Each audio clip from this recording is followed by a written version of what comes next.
Hey everyone, welcome back. Thank you as always for joining us. This is Miguel Antonio Barragan, aka Fight Fiend Migs, joined as always by my co-host Andrew Don't Get It Twisted Lapachet, and this is the Mad Boxing Show, or Mad Boxing for short. Thank you so much as always for joining us. This is going to be quite a unique show here because this past Saturday we had some fights that, as we mentioned last week's show, or actually earlier in the week, because I believe we did a show on Wednesday. The boxing landscape might change, so we definitely want to talk about that. Of course, a few things happened between then and now with this weekend's fights. Everything from ESPN's card with Top Rank, Clarissa Shields defending her championship, right? A couple of news stuff that popped up in the news outside of the boxing ring in regards to signing contracts or renewing contracts, and two top lightweight slash super lightweight neighboring weight classes going at one another, at least through social media. It sounds as though we might have some, we might be onto something with this particular fight, but we're definitely going to be talking about that and a few other things, of course. If you guys see me any more tan or any more dark, I did spend Saturday, most of Saturday at least, out in Lake Mojave here near Las Vegas, about a couple of hours away. So my back is crisp as hell. My back is red as a motherfucker. I got myself some tans. Right, I was out there in the lake, sliding off of slides off onto the water. So my back is a little hurting right now. It's a little tender from all the heat from this weekend because there was a lot of fights on top of that. But we will definitely talk about what's going on, what happened this weekend. But before we get into all those details, because there is plenty to talk about, Andrew, what's going on, dude? How has your weekend gone? Hey, what's up, bro? Um, Another weekend of just hanging around the house. Had a lot of fights. Wife has been kind of down. Don't really know Mm-hmm. what it is. Yeah, she might go in and get checked up tomorrow. I don't know because it still hasn't went away. But Oh, we played. Yeah, we just stuck around the house. Um, so freaking did cooking off of TikTok. I oh, cooked what? dinner. Yeah, I said fuck it. Miguel, I'm tired of seeing these damn. I'm tired of seeing these damn food reels, bro. Shit looks easy as fuck. I'm not. I'm telling you, they give you the recipe. They tell you how long it's supposed to be on. They give you everything, right? It's like putting together a dresser or something, right? From IKEA. Mm. Just good. And it worked. The kids ate it, bro. What was it? What was it? Oh, I did some kind of spicy chicken. That's what I was scared of when Oh, when I made it. I was like, "Uh oh, I don't know if the kids are gonna eat this."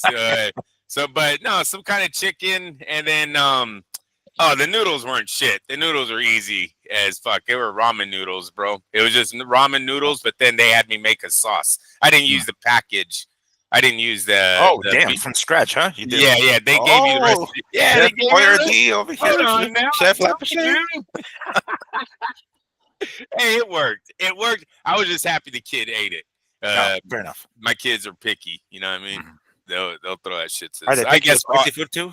I 'Cause guess that's all kids are, but yeah, yeah. mine are those. Are you down with spicy food? Do you like spicy food? Yes. Yeah. Yeah. All Oh right. yeah. Yeah. I can do some spicy food when it's like too much, when it starts like to the point where it basically ruins the dish. That's a little too much. I know some people love it. I know they're like sweating up a storm and they're like wiping their nose, but they're still like digging into whatever like mole or whatever the dish happens to be that's like super spicy. I can't go that far. I can do like hot wings. I can do that stuff right. I can do maybe like one or two notches above the standard mild on like Buffalo Wild Wings, something like that. But I'm not too crazy about the spice stuff. I do like some, but I can't handle too much of it. Yeah. So I don't like that shit when it's steaming out of my ears and stuff. But yeah. Well, that's good to hear. I'm sorry to hear about Christina, man. Hopefully everything turns out all right. We'll keep us posted. We oh definitely yeah, are rooting definitely. for her. Let her know that the whole show is rooting for her. Yeah. But we start off on a bit of a somber note. A couple of weeks ago, or maybe like over a week ago, I heard the unfortunate news of the untimely passing of one Malcolm Jamal Warner, who, for those of you who don't know, was the character Theo in the 80s sitcom The Cosby Show. Shortly after that, we hear the unfortunate news of one Ozzy Osbourne, passed away. I believe 76 was his age. Made it up there, for as much as he put his body through. I'm surprised he made it that far. But that dude was up there, right? And me and my buddies were texting, and the first thing that I text my buddy was like, this bad news, man. Sometimes it comes in threes, bro. Who's next? After our show on Wednesday, Hulk Hogan passed away at the age of 71. And I know there are some other celebrities who passed away as well, somebody that I wasn't too familiar with. But those are the three that, I'm like, oh, crap, I know exactly who these people are.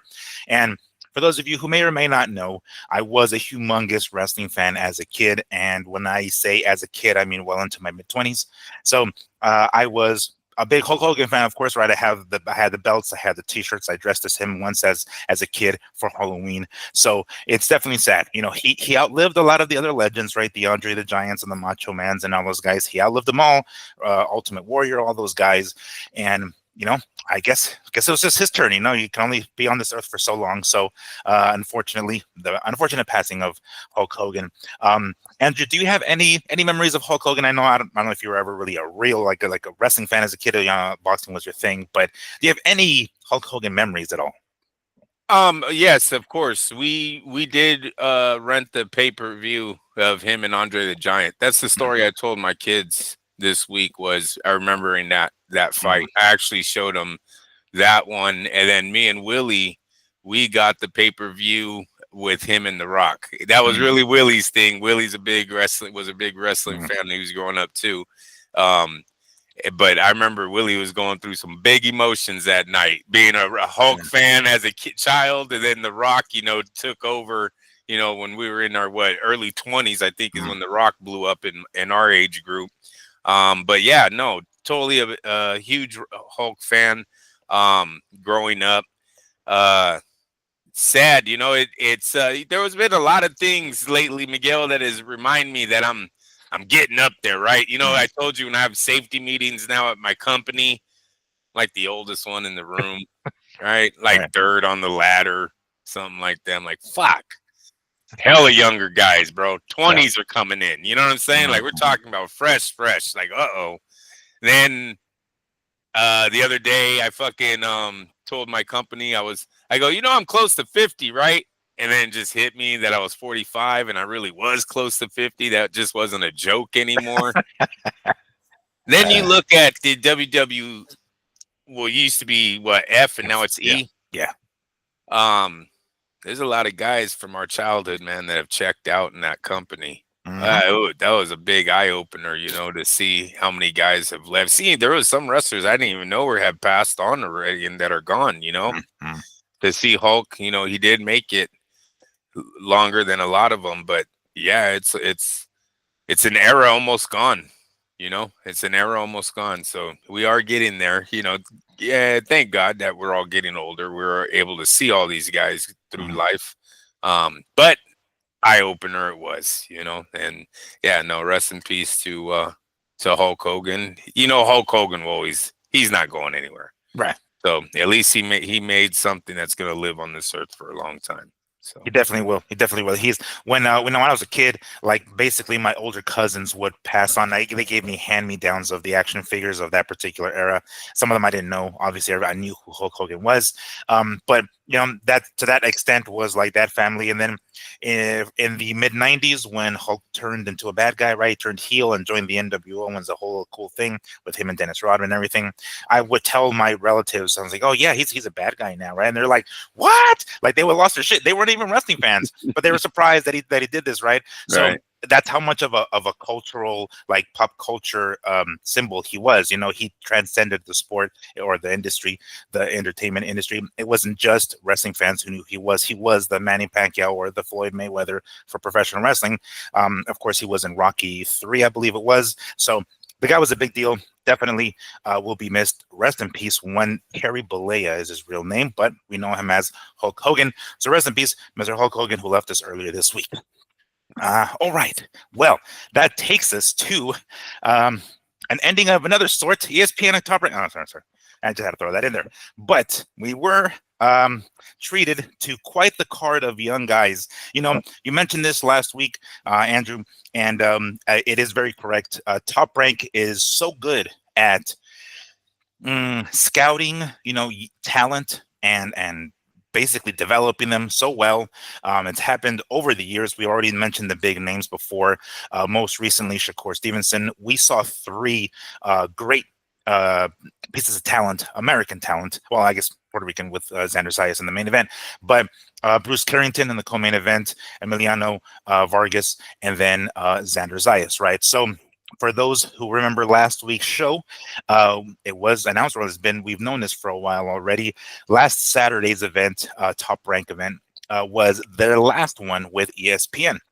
And it was a bit of a somber note right at the end, everybody. I mean, it didn't look like it was. I know it's a different circumstance with like HBO leaving the boxing industry, or even Showtime as well, right? Those guys had been there for 40 years or 30 some odd years. ESPN and Top Rank has been like maybe 7 or something, or 8 or something like It that. was 7, yeah. So it was significant to some degree, right? But they had Jimmy Lennon Jr. on the mic for the main event, at least if I remember. So it was something significant, right? But it's sad. It's sad to see that shit. When you don't know what's going to happen next, and then they actually gave. And before we get to the fights themselves, they gave the mic to. The last word, I guess, to Timothy Bradley, who maybe didn't know exactly what to say. He was kind of like, I'll be here, guys. I'll be here. Kind of like, we'll see you guys soon, kind of thing. Kind of like giving us the impression that they're going to stick around the boxing world to some extent or the other. Maybe not necessarily with Top Rank, maybe not necessarily with ESPN, depending on how where ESPN, or I'm sorry, where Top Rank goes from here. But for a card that sends them out, we don't know how Top Rank will do after this, but it definitely showcased one of the things that Top Rank is excellent, or has been excellent as for over the years, and that's scouting young talent and developing them, which we saw here. Before we get into the actual fights themselves, Andrew, what did you think of the card? Like, is it, again, I'm not saying that's the end of Top Rank. It's just merely the end of Top Rank with ESPN, but without a platform, as far as we know right now, there isn't one. How would you gauge that card as like the last, if that is the last Top Rank card ever? How would you rank that card? Well, definitely it's not the last Top Rank card ever, because Bob Arum said last night that they're going to fight Zayas. His first defense is going to be in Puerto Rico. So right there, we got a good sign, indication that Top Rank is still going to be operating, under Top Rank banner. Timothy Bradley is a Top Rank commentator. So I think he moves with the company wherever they go. I see Timothy Bradley will still be calling the fights for them. So it's just about a platform, It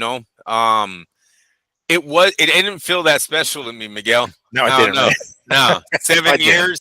7 years seems like a experiment gone wrong, right? Like when I heard 7 years, I was like, damn, did they make it out of? Did they renew a contract, or is this their first contract coming to an end? And ESPN was like, yeah, that was a bad idea. Go ahead and move on. Right? Then it's not special at all. It's an experiment gone wrong for a big sports platform. So yeah, I wasn't shedding no tears. It wasn't an HBO type telecast for me, right? Their final one.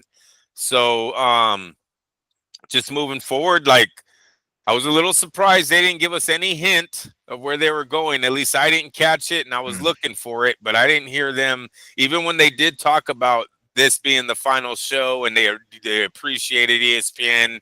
I guess he was, naming off the guys, the bosses or whatever. No indication of where they were going. That kind of was like, But at the end, Bob did tell Ennis, we're fighting you in December in Puerto Rico. So, yeah, hopefully that's good news for us.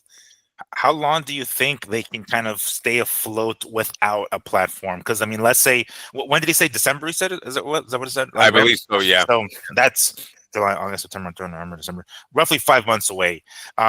Is there going to be another Top Rank card between now and then? Well, we anticipate there should be, right? We think at least. How, without a platform, like how long do you think are we gonna, have them around? Like, because that's the thing. Like, how long can they stay afloat like this? I'm sure they have money in their reserve. It's not like they're fucking broke. I'm sure that's not the case. But when there isn't a platform that they can showcase their fights on, there isn't some sort of deal they have on the table with somebody else. Um, they're going to be worth money, obviously, still. But that's kind of my question. Like, how long can they just kind of be in this weird limbo stage where are they going to be putting on fights? Great. Well, who's going to watch them? How are we going to watch them? I don't know if we can.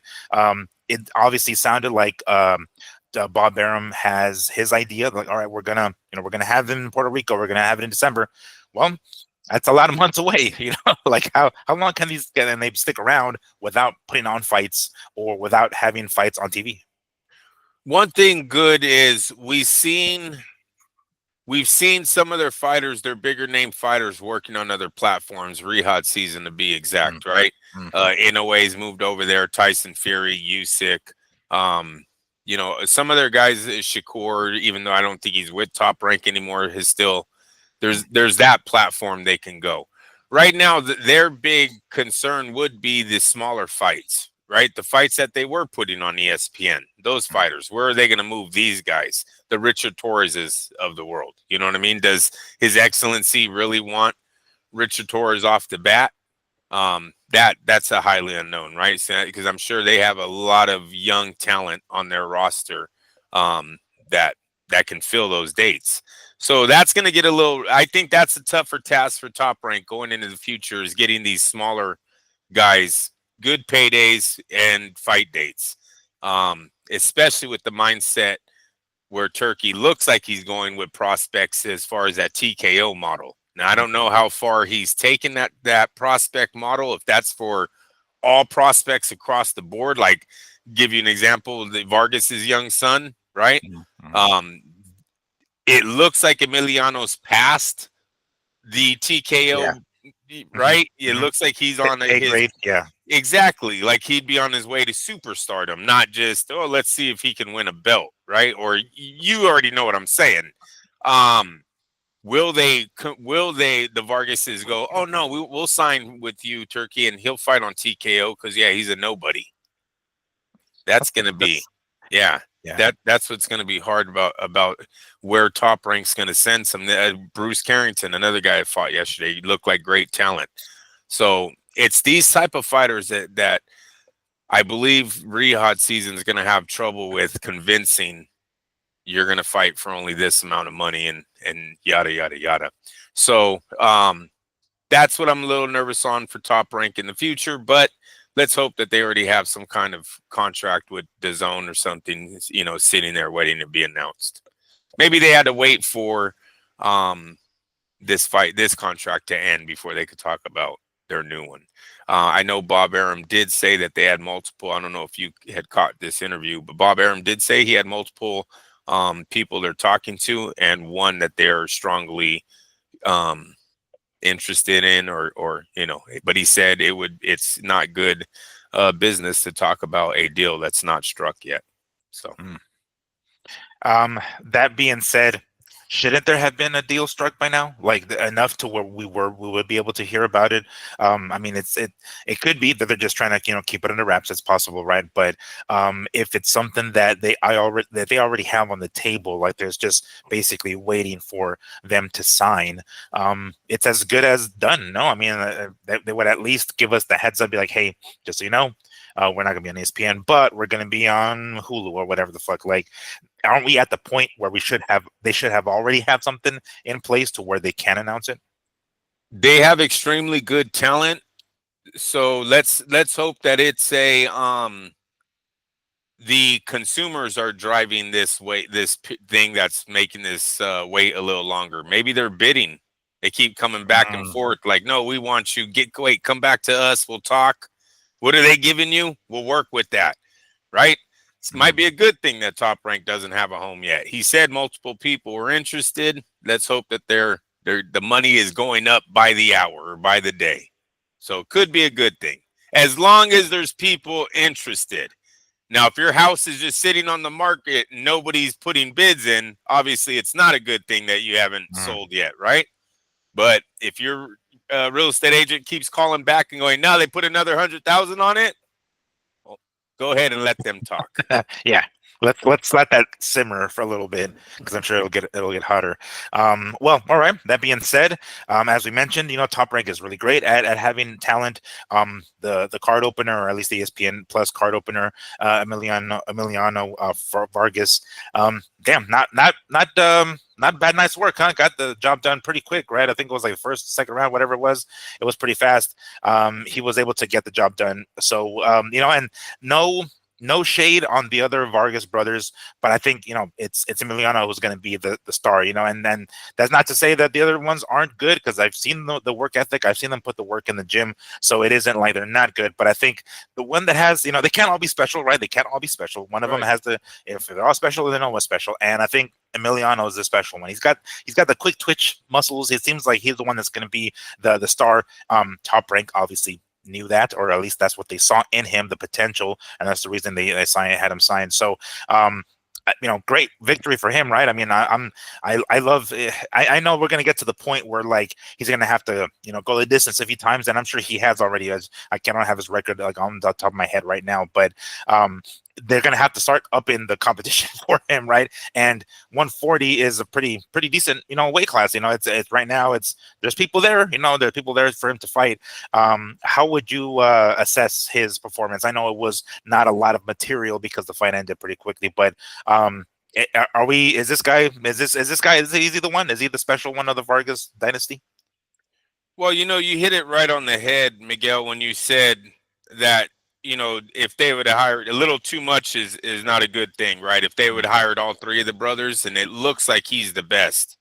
You're right. It becomes a circus act if you have all three Vargases on every fight card, right? It becomes the Vargas brothers, the Vargas this. He looks like the best prospect. You let him grow at Top Rank, he will bring the brothers along. If they're worthy, they go out and prove themselves on other promotions, and they'll all meet at the same place if they're all worthy. So I thought it was a real good decision that he split them up, because all three brothers, to be honest with you, good-looking men, undefeated records, right? They hold themselves good to a celebrity standpoint, right? Because they were real flashy. They dress nice. They got all the fashion clothes, jewelry. Sure. They hold themselves good to a celebrity standpoint already, and that's what I was a little nervous when they first got started. I didn't know if these guys were influencers or actual fighters. Emiliano, I gotta say, I think is an actual fighter. I know the competition's light, but the kid looks special. Miguel, one punch knockouts. He's done this a few times on fight cards, on cards that are on TV, where he's come out and his showcase really looks like a showcase. That's special talent. So yes, they can pick up his opposition whenever they want. I don't think he's ready for the top of the division yet, nothing like that. But I don't think they're in any rush to do that. The kid makes money. He's extremely young, right? He doesn't have no big amateur background or nothing they can rely. No, this guy is skilled. He was ready to go for Olympic gold back in the no. So you let him grow slow, right? Come up the rankings. Now you might move him up the rankings a few spots, but no reason to Lomachenko him and try to get a belt within 11, 12 fights, wherever he's at right now. But the fight, the kid looked good. He comes out, throws one punch. It almost looked too good to be true. Look, I'm gonna throw a little shade on the shit now. Okay. His dad had abs, right? Yeah. Look, I'm 45 years old. That's me in my 20s, I think, when he fights his dad, bro. I'm in boxing hard. All of us knew that motherfucker didn't deserve no abs like that, bro. Yeah. We all know Mexicans don't get no abs, man. And now here comes his son. It just makes me a little nervous, bro. I see. When his son is up there, I'm like, bro, that looks like the same shit, man. Yeah, was pretty fucking shredded. I don't know. I've never seen that before. Damn. I know. There's doing a lot of lipo and what is it? What is that, icing or whatever? They're like, screen now and shit. I know there's a lot more they're doing, but it's like, fuck, bro. Did you know your dad's story, right? Yeah. And then the one punch, I was like, ugh. One punch. Perfect abs, one punch. Check the blood. Check Yeah. the blood. No. Yeah. Before he leaves the arena, please, guys, get a urine sample, please. Jesus. No. Uh, this is all speculation, folks. Emilio, We don't I'm just fucking fucking know. with you. I'm just fucking with them because they look too good to be true, right? Yeah. They say if it looks too good, halftime's not true. The Mhm. kid looks special. He is a moneymaker. He's gonna attract both sides of the coin here, the line here, the women, the men, they're both going to come see him. This is not a fighter. You're going to be able to tell your wife, I'm going to go watch Emiliano with the boys. You can be like, fuck you, you're taking me too. Right. Then you have to sit there and listen to her compliment the young man all night, you know? Yeah. Like, I'm going for the guy, the cute guy. I'm rooting for the cute guys. Like, it's not how it works in boxing, yo. Don't you touch him. Please Yeah. shut up. Don't punch him in the face. Like, that's kind of the point of what this is why we're watching this. All of a sudden you start rooting against them. I know. Yeah. Like, no, fuck the kid. It's like, dude, you're 47. He's like 19. Like, fuck him anyway. Like, all right, relax. Relax, homie. No, but he's definitely a moneymaker. Definitely top rank. Whatever top rank has left in the bank, I would invest heavily. Not everything. I'm not saying No, the whole but a company, good amount. A good but amount. a good amount because it looks like if he can make it, they're gonna sell some tickets. He definitely have some sold out arenas. Mm-hmm. Precisely. Well, great performance by him. Still remains undefeated. Picks up some sort of belt along the way, some youth WBC belt or something he had around his waist. The co-main event, another talented young star, Bruce Carrington, Shushu, from New York, I believe he is, right? If I'm not mistaken. Brooklyn, as a matter of fact. Yeah, so that Brooklyn in and of itself is a hotbed of talent. It has been over the years, many decades. They mentioned it, of course, the show, and of course, the show was in the theater at Madison Square Garden, which I believe is right next to the Garden itself. So definitely had him, and a lot of people in the crowd, and I like Bruce Carrington. He's good on the mic, man. He's really good on the mic. After the fight, it's like, okay, this guy has the charisma. He has the personality, or at least again, going back to the wrestling analogy. There's oftentimes three things that three main factors that makes a pro wrestler really, really good. Number one, of course, is his look. He has to look good, right? He has to have the muscles. He has to have the tan. He has to have a certain type of height. He has to look good. Number two, he has to be able to get the job done in the ring. He has to be good in the ring, do all the maneuvers, the flips, and everything. And lastly, he has to be good on the mic. He has to be able to talk on the mic when they give him the promos and so on and so forth. Bruce seems to have it. He can get the job done in the ring. He can get the job done on the mic, and he's a good young looking kid. And I keep saying kid, of course. He's 28. He's almost at that point where they might need to kind of pull the trigger on him pretty fast. He is already 28 and he's a featherweight. So if you hear him talk, he's totally down to take on any of the other belt holders of that weight class. So it isn't like he doesn't want it. Of course, he wants that name recognition. He wants to be out there. And again, coming from Brooklyn, there's quite a heritage there as far as like boxing goes. So keeps his undefeated record intact, of course, and takes the co-main event spot on this last ESPN card. What's your impression of Bruce Carrington, and how far can this young man go? Just another kid that really impresses every time he's out there. Look, I know they question opposition a lot. Last night, you cannot question it. The guy fought the number 2 rated fighter in his belt division. He can't do anything about that. He's fighting for a vacant title. I mean, half the time, we see these vacant title shots, and it's not 1 versus 2. Yeah. So let's give the WBO credit for finally giving the first 2 guys ranked in the division the shot at the title. So no knock on Carrington. He had a job put in front of him, and he did it. He accomplished it. He passed with A plus again. A lot of talent there. Don't know, what it would look like against the other champions, but there's a lot of talent there. And I do like the fact that he does watch tape. He can recite Mike Tyson's quotes, from after fights. That means he's interested in legacy, right? That's why he's a historian. He's watching these old tapes. He wants to be those guys. He has a desire to be as great as them, and that's what boxing's missing right now. Right now, we have fighters that have a desire to be as rich as one Money Mayweather. That's the desire. Mm. They want the car. They want the jewelries, the watches on 24/7. That's why they all go broke in their first few checks. Look at these Yeah, guys. These guys all think they're Floyd Mayweather as soon as they get on the 24/7 show. yeah, yeah. It's you know what I mean? They like to have And that flash. Yeah, yes, and that's the final test for Carrington. Am I saying that correct? His last name, Carrington, yeah, correct? yeah. You got it. Yeah. All right. Mm, Is when they give him the big check. Is he mhm. going to come with the? Is he going to spend half of his money on a necklace, and now it's all about the bling, and now it's all about keeping up an image, right? We've seen fighters like Adrian Broner, great talent, look like he was going to be the future, totally fall off after he started making a few $1 million. Unfortunately, it looked like it happened to Berlanga the other day. Mm. Berlanga looked like a lot better talent than what he showed us in his last fight versus Shiraz, right? And right away, you had the industry talking, a lot of the big guys on the inside going, hey, the guy's chasing an image. He's forgotten about boxing. So um, let's hope Carrington can keep his head on straight, remember where he's from, remember what he's chasing, right? You want to be in the legends from uh, the Bronx. He's from the Bronx, correct? Brooklyn, Brooklyn. Brooklyn, excuse me. So, yes, sir. Yeah. All right. And he did also face another undefeated, his opponent last night, if I can pronounce his name right, Mateos Haita, I think that's how you pronounce his name. He too was undefeated, so it's like, all right. And I think they had the same number of KOs, as a matter of fact, on their record. So, they're giving him stiff competition. The guy went the full 12 rounds, and Carrington won.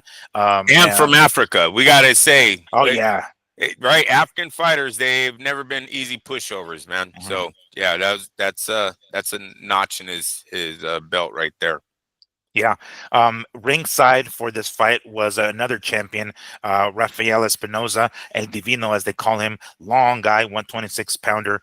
He was ringside, and he's also another top rank fighter. So it seems like that's the direction they might go next. They did pan the camera over to Espinoza before that his Carrington stepped into the ring. So it clearly looks like that's the direction they're going. I mean, again, Top Rank knows how to scout talent, but also they know how to promote fights. So clearly, we knew why Espinoza's there, and Carrington himself has made no bones about it. He wants Espinoza. He wants all the other champs, and that one seems to be the one that he might have an easier time.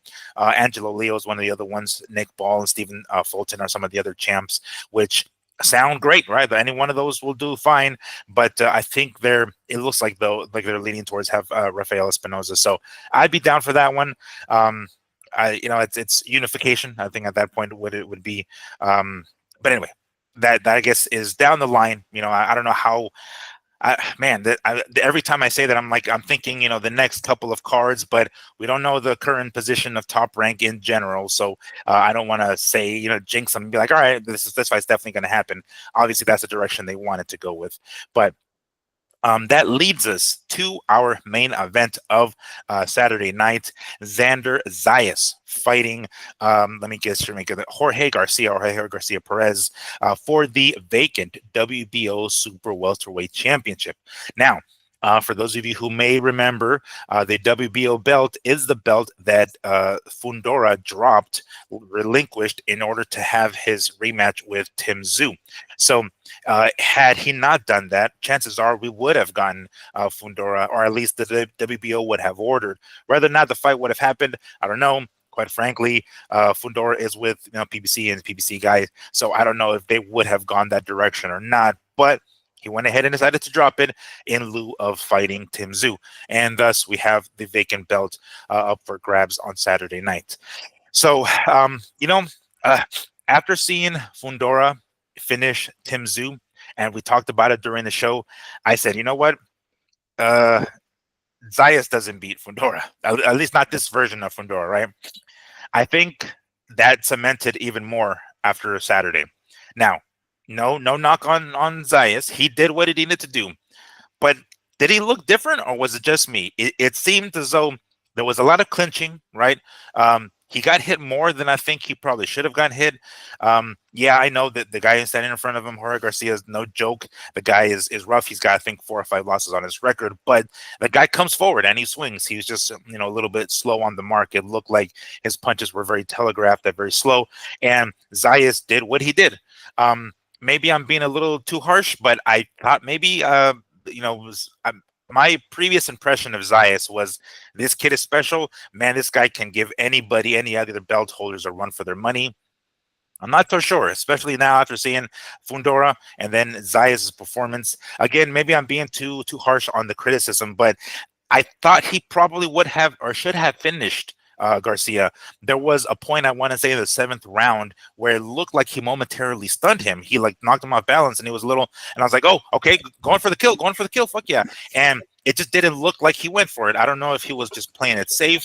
Again, this was for the vacant WBO belt, so maybe he's like, let me go ahead and be safe, not going for the kill, not risk it. I know I got the fight already in the bag because I got the rounds. Maybe that's the direction he was going. I don't know, but maybe maybe I'm just being too critical here, but I would have liked to have seen more from Zayas. His face was marked up a little bit, so he was taking shots. They threw 400 and something, or over 400 something shots. I was watching the fight up until like we started the show here, but I don't know, Andrew. Am I being too harsh on the criticism? Were we expecting? Was I expecting more, or did Zayas do what we all thought he was going to do? No, I don't think you're being too hard on the criticism. I thought he was telegraphing a lot at the end of that fight. I didn't like the punch selection of Zayas. I thought there was a lot more he could have done as far as trying to get his opponent out of there, and he was just missing the ball. And I really thought his corner was missing it too, because I wasn't hearing the best instructions coming from them as far as things he could have done. One was pull back counter or a lead uppercut when that guy was, I mean, literally just coming straight in with his head. And he was so far over his lead foot. It was amazing that Zayas did not pick that up. Now, he's only 22 years old, right? But you would think that's something his corner is going to see, right? Because he was doing a great job boxing him. So why not get some distance when he's rushing and try to land that uppercut? Especially the times where, what was the young man's last name, the opponent? Garcia. Jorge Garcia, correct? Yeah. Mm-hmm. Garcia was frustrated and was just throwing. His feet were all over the place. He was just coming at him. You know what I mean? And Zayas did a great job of shifting side to side, getting his distance. But it was the same 3 punches: jab, hook, jab, right hook, jab, right hook. It looked amateurish. It was like, what's going on? I guess what I'm trying to say, Miguel, is we always say it. There's levels to this sport. And he's going to have to go to the next level if he thinks he's going to compete against the best, because that's what's coming. He's a champ now. So he needs to expect that only the best are going to be calling for him, especially after a performance like that. It was a good performance. I loved his boxing skills. I just want to see more in the punch output. You got to see a little bit more combinations, mix it up a little bit more, So, yeah, I thought he looked very green still for that being his championship moment. And it was, Garcia was good, but he had 4 defeats, right? So it wasn't like he was undefeated coming into this. The guy's been beaten before. They didn't really have a recognizable victory for Garcia. So, it is what it is with Zayas. I think he's ready for Ortiz or Fundora? Absolutely not. Absolutely not. I think and you know what? The kid don't have to be. He's 22 years old, right? Let's work him. I love the idea of taking him to Puerto Rico to have a fight over there. Puerto Rico he's really lucky. And Miguel always talk about timing, right? Life is about timing. This young man is from Puerto Rico. He speaks fluent in Spanish. That was another nice thing to hear, that it wasn't a forced Spanish speaker. It wasn't a phony. I just learned these lines in the car on the way to the fucking arena. Yeah. Danny fucking Garcia. he was like, "Hey, can I just learn some words, Dad? Just give me some words. I'll mix it in with my interview." Oh, and, yeah, and just yeah. enough to be able to respond to those words, and then Just then you see Jennifer Lopez. I guess she got drilled last night or earlier this week for reading off a prompt. What are they called? oh yeah, what is it called? Oh damn it, what is it called? Now I'm forgetting the word. I know. I hate live radio sometimes. Teleprompter. Okay, there you go. Yeah. Yeah, she was reading off of that. So no, the kid speaks fluent. The kid looked like a man too. Can we all say that Zayas grew up last night? You know, Yeah. I told my son and my wife that, and then when they seen the build-up show leading to the main event, they're like, "Wow, he really does." I go, "Yeah, a haircut can do a whole lot to a person." You know, facial hair too. Yeah, yeah, and not by Oscar De La Hoya pencil shit. You know what I'm saying? Like when he was a young man, that looks like dirt on your fucking chin. I mean, that dude had a thick ass little mustache on him and like the facial hair. Yep, no, definitely rocking the I'm getting into my prime look. That's what he looked like. He started off fighting that way. It was a beautiful beginning. He's boxing. The guy can't touch him. Everything's looking good. But then it just started looking like it was the same shit. And then when you're like, all right, wait a minute. He's just doing the same 3 punches. All right, now I was just hoping for him to change it up. Like I'm trying to get him change this up, man. Like do something else. He might have got comfortable. You know, that's been working for him for so long. It's going to be a rude awakening, though, when those 3 shots don't work against the champs, when they already know that that's your bread and butter. You know what I mean? And I don't think he can reach Fundora if Fundora stays on the outside. You have to be an inside fighter to get to Fundora. Everybody must know this when they go in to fight that guy. You are not going to beat him. He's got 7 fucking inches on everybody in the division. Yeah. You're not beating him on the outside. And it looks like Zayas was an outside fighter last night with all the clinching on the inside. And he was getting hit just a little. There was way more success for Garcia on the inside than there was the outside. With that being said, it's a no-go for Fundora at this current moment.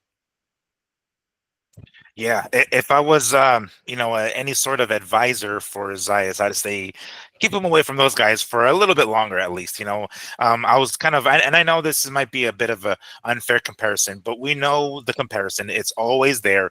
We're always looking for the next Tito Trinidad or looking for the next Miguel Cotto, and looking at some of Miguel Cotto's fights around that age. We're talking like 24-ish. So it's still a couple of years to go before Zayas gets to that point. But Randall Bailey, Lovemore and Doe, those kind of people, DeMarcus Corley, were the kind of people that Miguel Cotto was fighting in, the 24, 25-year range. So we're a couple of ways from that for Zayas, but he's already a belt holder. So maybe those fights, his version of those fights or those fighters are going to come a little sooner now that he has a championship belt, a legitimate belt holder of the WBO there. So, maybe the comparison isn't fair. Everybody tries to be the next whatever, right? The next Floyd, the next, Manny, the next whatever, instead of just being the next themselves. But naturally, we're going to see the comparisons to previous Puerto Rican fighters, most recently against Miguel Cotto. So he has a belt now. Zayas has a belt now, and now he's got, a target on his back. So if I was his advisors or his trainers or whatever, I'd say keep him away from those other champs for at least a little bit longer. We're going to talk about it a little bit later on, but another recent entrant into the 154-pound weight class is Boots Ennis. So, there's another guy who's going to be in that weight class, right? Or it's going to be another name from that weight class. So, you don't have to worry about Boots. He's already given. Who's this guy? Eddie Hearn has already informed us. Boots needs 3 warm-up fights, or he needs at least 1 warm-up fight, Miguel. He can't do anything at 154 until he sees how he handles it. Oh my God! It's already. He literally. I sent you the tape. Did you see that one? Eddie Hearn literally said that in a podcast, and the guys ripped him for it. Yeah, Well, I heard Turkey has ripped him for it too. That's one that I heard specifically when Turkey was like, that guy clearly doesn't want to fucking fight anybody. Like, let him take as many, warm ups as he wants. Fuck that dude at this point. But I remember Turkey hearing about that. Warm-up fights into his late 20s. Or is he early 30s now? Jesus. Oh man, a good question. I don't know. I haven't checked that out, but well, I'm Right? sure we'll look at it later on here. But yeah, it's just he got hit a little more than I would have liked. I'm talking about Xander, and even clinching a little more than we liked. I would have liked. I figured he was going to be able to stop Garcia, but whatever, he didn't. So be it. But yeah, definitely. Let's keep him away from those other champions for at least a little bit longer. I say he's on the way there. He's on the way there. So it's not like he isn't. We're going to give him to some degree his props, regardless, because he did win a belt somehow this weird way. He was even asked about it afterwards. I think it was during a media scrum or something like that in regards to Fundora saying he wants his belt back. And Saya saying, dude, you should never dropped it to begin with, fool. I mean, you want to go fucking fight Tim Tszyu? We could have been done this already. Not quite sure if that would have been the best plan, especially seeing how Fundora came in against Tim Tszyu and stopped him the way he did. That would have been career altering if that was Zayas. That could have been, Trinidad Vargas kind of shit. Like, oh, don't take that asshole from the dude. You're never going to be the same. Maybe it was better that Fundora dropped that belt and Zayas picked it up this way, because if that would have happened to Zayas, what happened to Fundora, who knows? His career would have gone a completely different direction, and maybe the direction that Tim Tszyu's career is going. Who the fuck knows? But If I think they can wait 2 fights. I think they're gonna get 2 fights for Zayas as a champion, 2 title defenses, and then after that they're gonna have to unify. I think by that time, Ortiz and Fundora, everyone's going to be ready for a unification match of some sort. With him going to Puerto Rico, if that's real, and Puerto Rico responds in a way that I think they are, because he's born there, because his Spanish is so good, he's, he truly looks like a Puerto Rican native, I think they're going to accept him totally.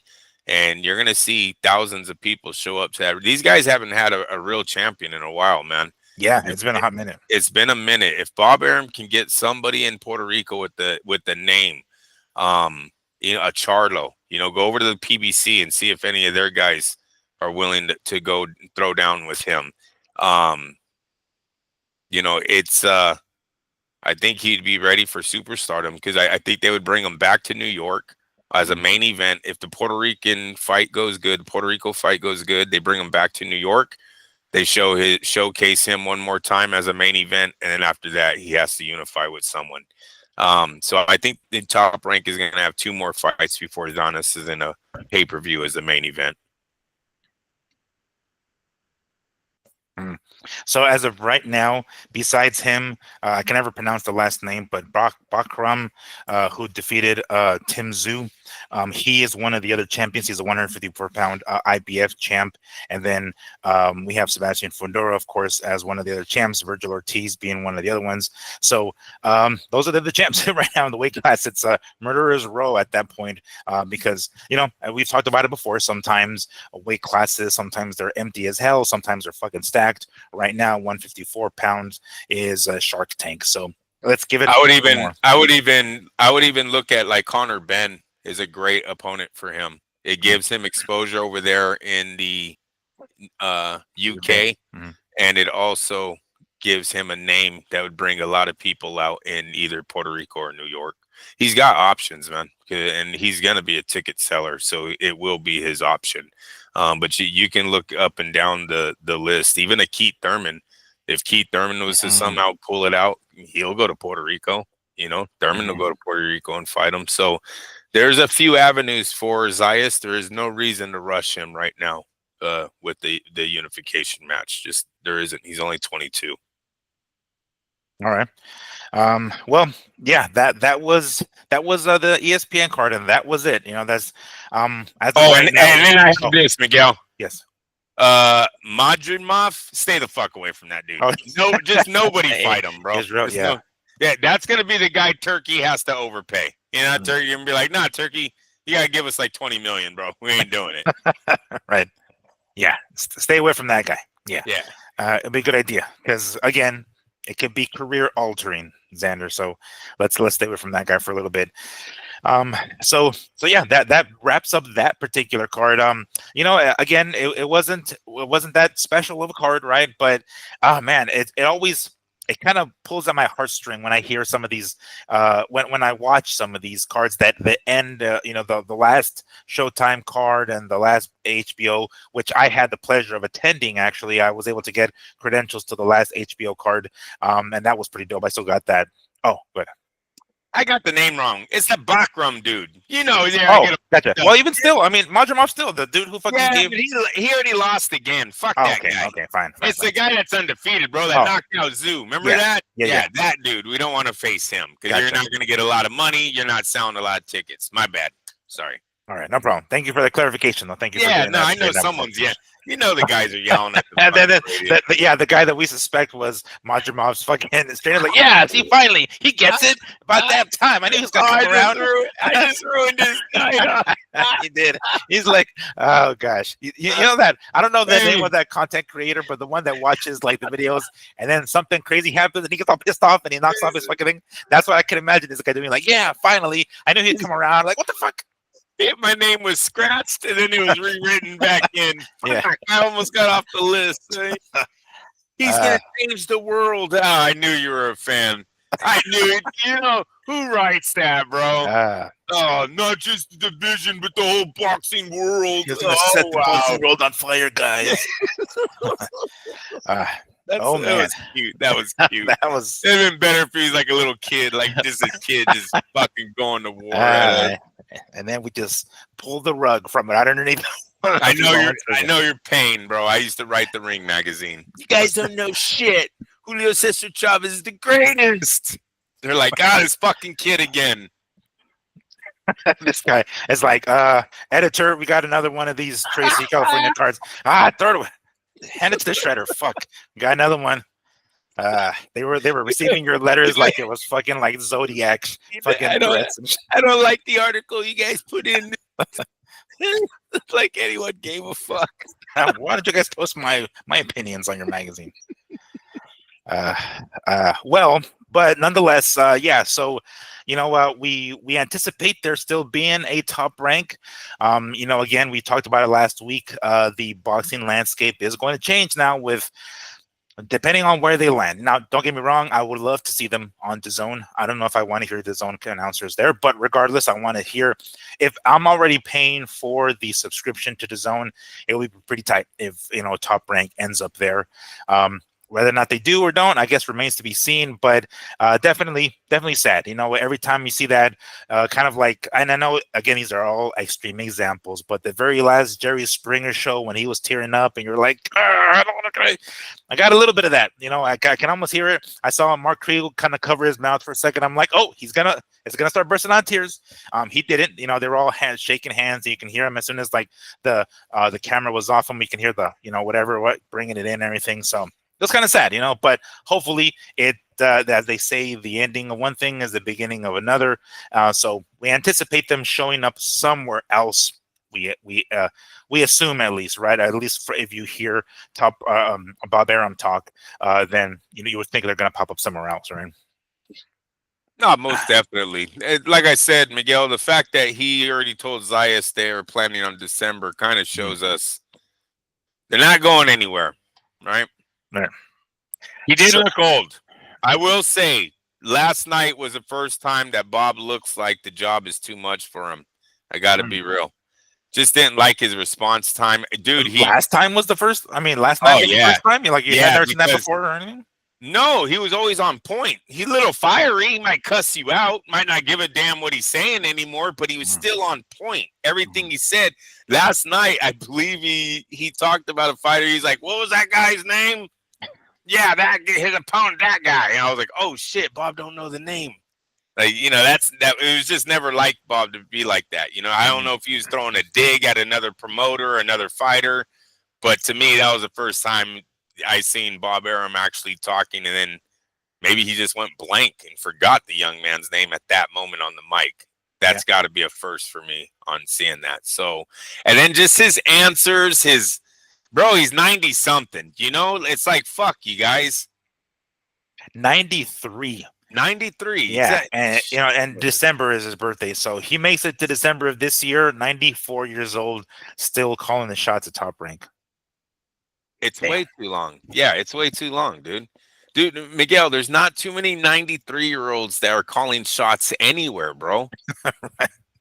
Yeah, yeah. He At some might be point, you the gotta only one that I know. Yeah, like well, seriously. Don King, he still kind of runs. Don King But is he pretty don't much run run. shit. Don King runs like a fighter or two. You know what I Mm, mean? Bob's mm, still running the company. Now I know they did congratulate some other guy from Top Rank. I don't know if you caught that, but they didn't say Bob Arum. They congratulated one of Bob Arum's guys. mm. So there is, and it wasn't his stepson or whoever that one dude was that was supposed to take over and never did. It was some other name that I really didn't catch Mhm. or recognize. But they did mention another guy for Top Rank instead of Bob Arum when they were Mm. saying their thank yous. Yeah. Oh, damn, interesting. All right. Well, that might be our first clue, right? I mean, Yeah. Yes. sounds like it at least. And it should be because what you just said, that's pretty bad that they're relying on the 93-year-old. They like seriously give this man his flowers already. Let him move on to life. He should have given somebody the fucking knowledge in that company already. Mm. Twice by 93. Yeah. Right.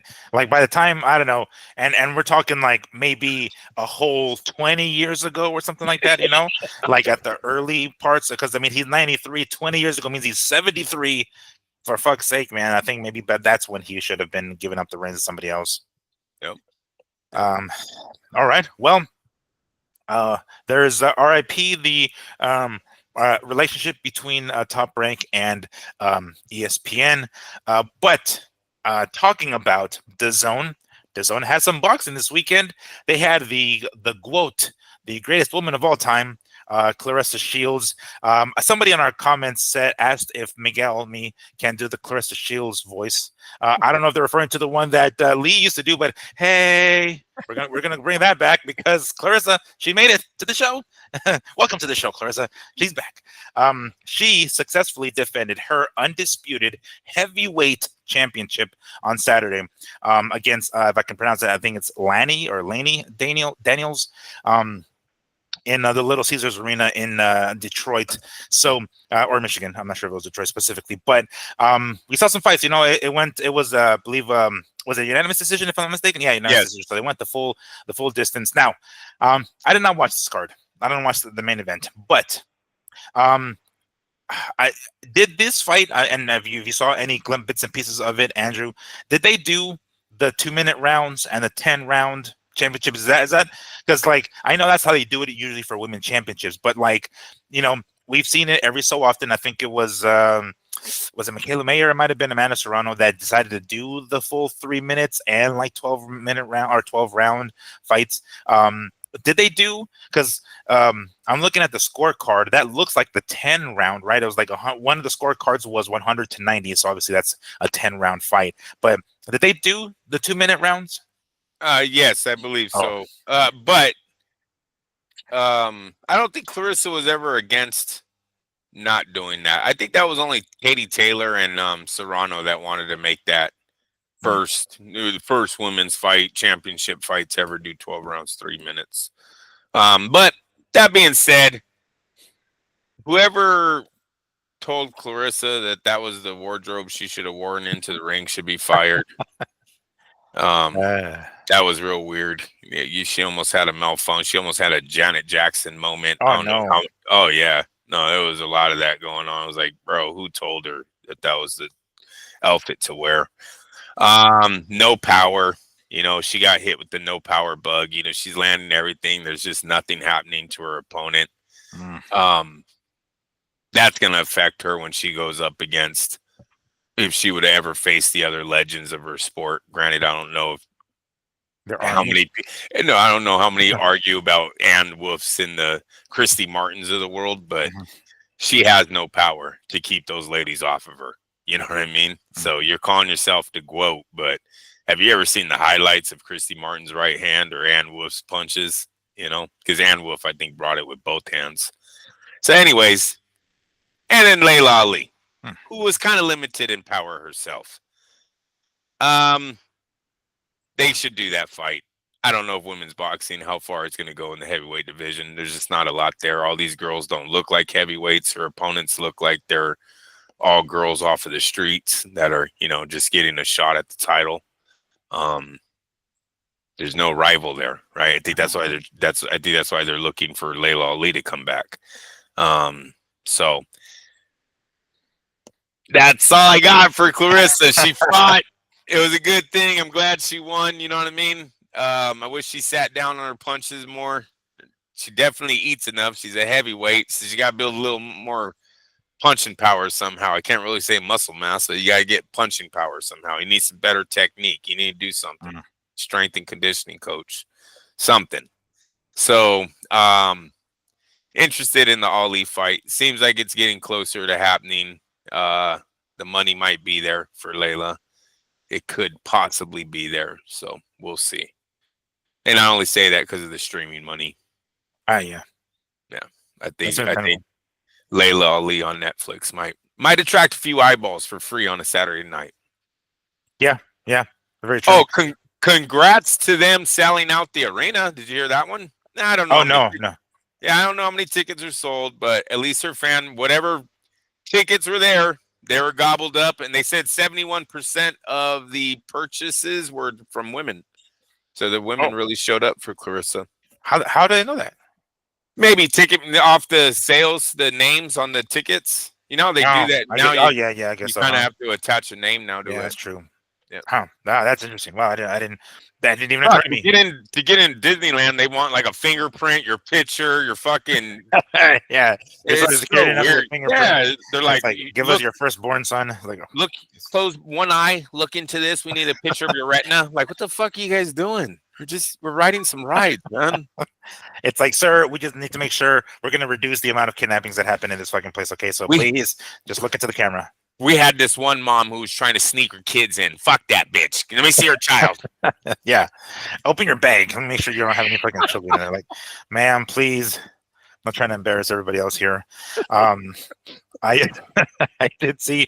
Do you think at some point? I mean, I don't know how much longer, but will going up and down weight? Do you think eventually catch up to Clarissa? Like, is it going to bite her in the ass one of these times? I mean, again, she's not exactly the most fit as far as not so fit, but like ripped women out there, fighters out there. So I mean, I guess it's easier for her to just drop back down again. It's not like she's going to have to lose muscle mass necessarily, but is there like again, she was a middleweight, super middleweight. I think what was that? I don't know how low she went. I think she might have been junior middleweight, but basically all these goddamn 4 weight class or whatever it was, undisputed.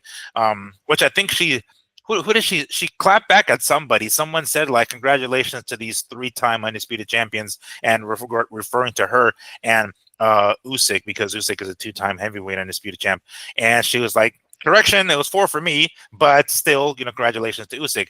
It's like, homegirl, relax. Clearly every woman fight I've seen is a championship belt, Miguel. Yeah, right. And all of them, dude. No joke. Every time my dad sees like Katie Taylor, it's like, this girl has more belts than Canelo. What the fuck? Like, who? She needs help carrying all these fucking belts. It's like, oh gosh, let me guess, undisputed. It's like, yeah, dad, undisputed champion. Yeah, I got to see that shit. Like, all right.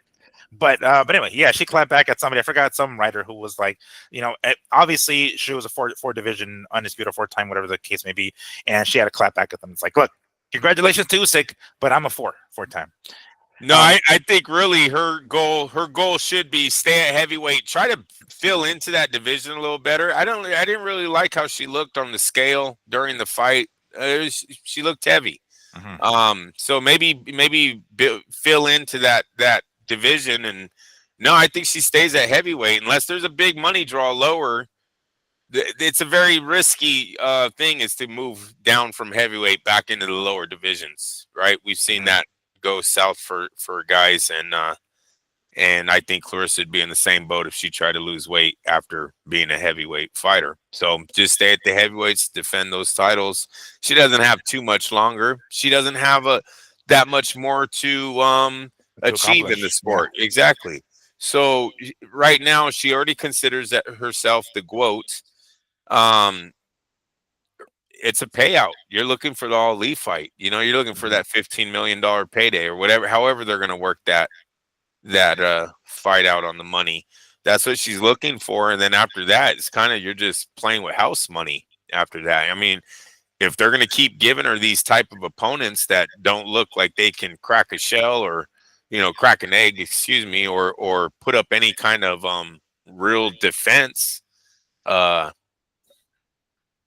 I would stay fighting. Just keep lining them up. I'll keep knocking them down or outpointing them. Really, right? She doesn't get too many knockdowns. I mean, she Right, got right, that right. one great knockdown last time. It's a great highlight. She dropped it. She didn't Yeah. even drop her. You see, she lands like a perfect shot, and the girl like barely Yeah. touches the canvas. I was like, football. She still didn't drop her. It was like the best punch she's ever landed in boxing, and she still didn't drop her. But it's a good highlight. It's a good highlight. But no, yeah, fill into the division and keep working that all lead things. Keep calling Turkey, see if the money's right. Get that fight on. Yeah. If you lose that fight, retire. Don't Yeah, ever. that's true. It's like if you lose from 46-year-old, 47-year-old retired fighter that comes back and whoops your ass. After having hella babies, bro, she be coming out like didn't Layla have 3 kids when she retired or something like Oh that? gosh, no, I don't know. Did she? Yeah, she's married to like an ex NFL player, I believe, bro. Had a few babies. Yeah, that would be bad. Yeah, one of her sons looked just like Ali, dude.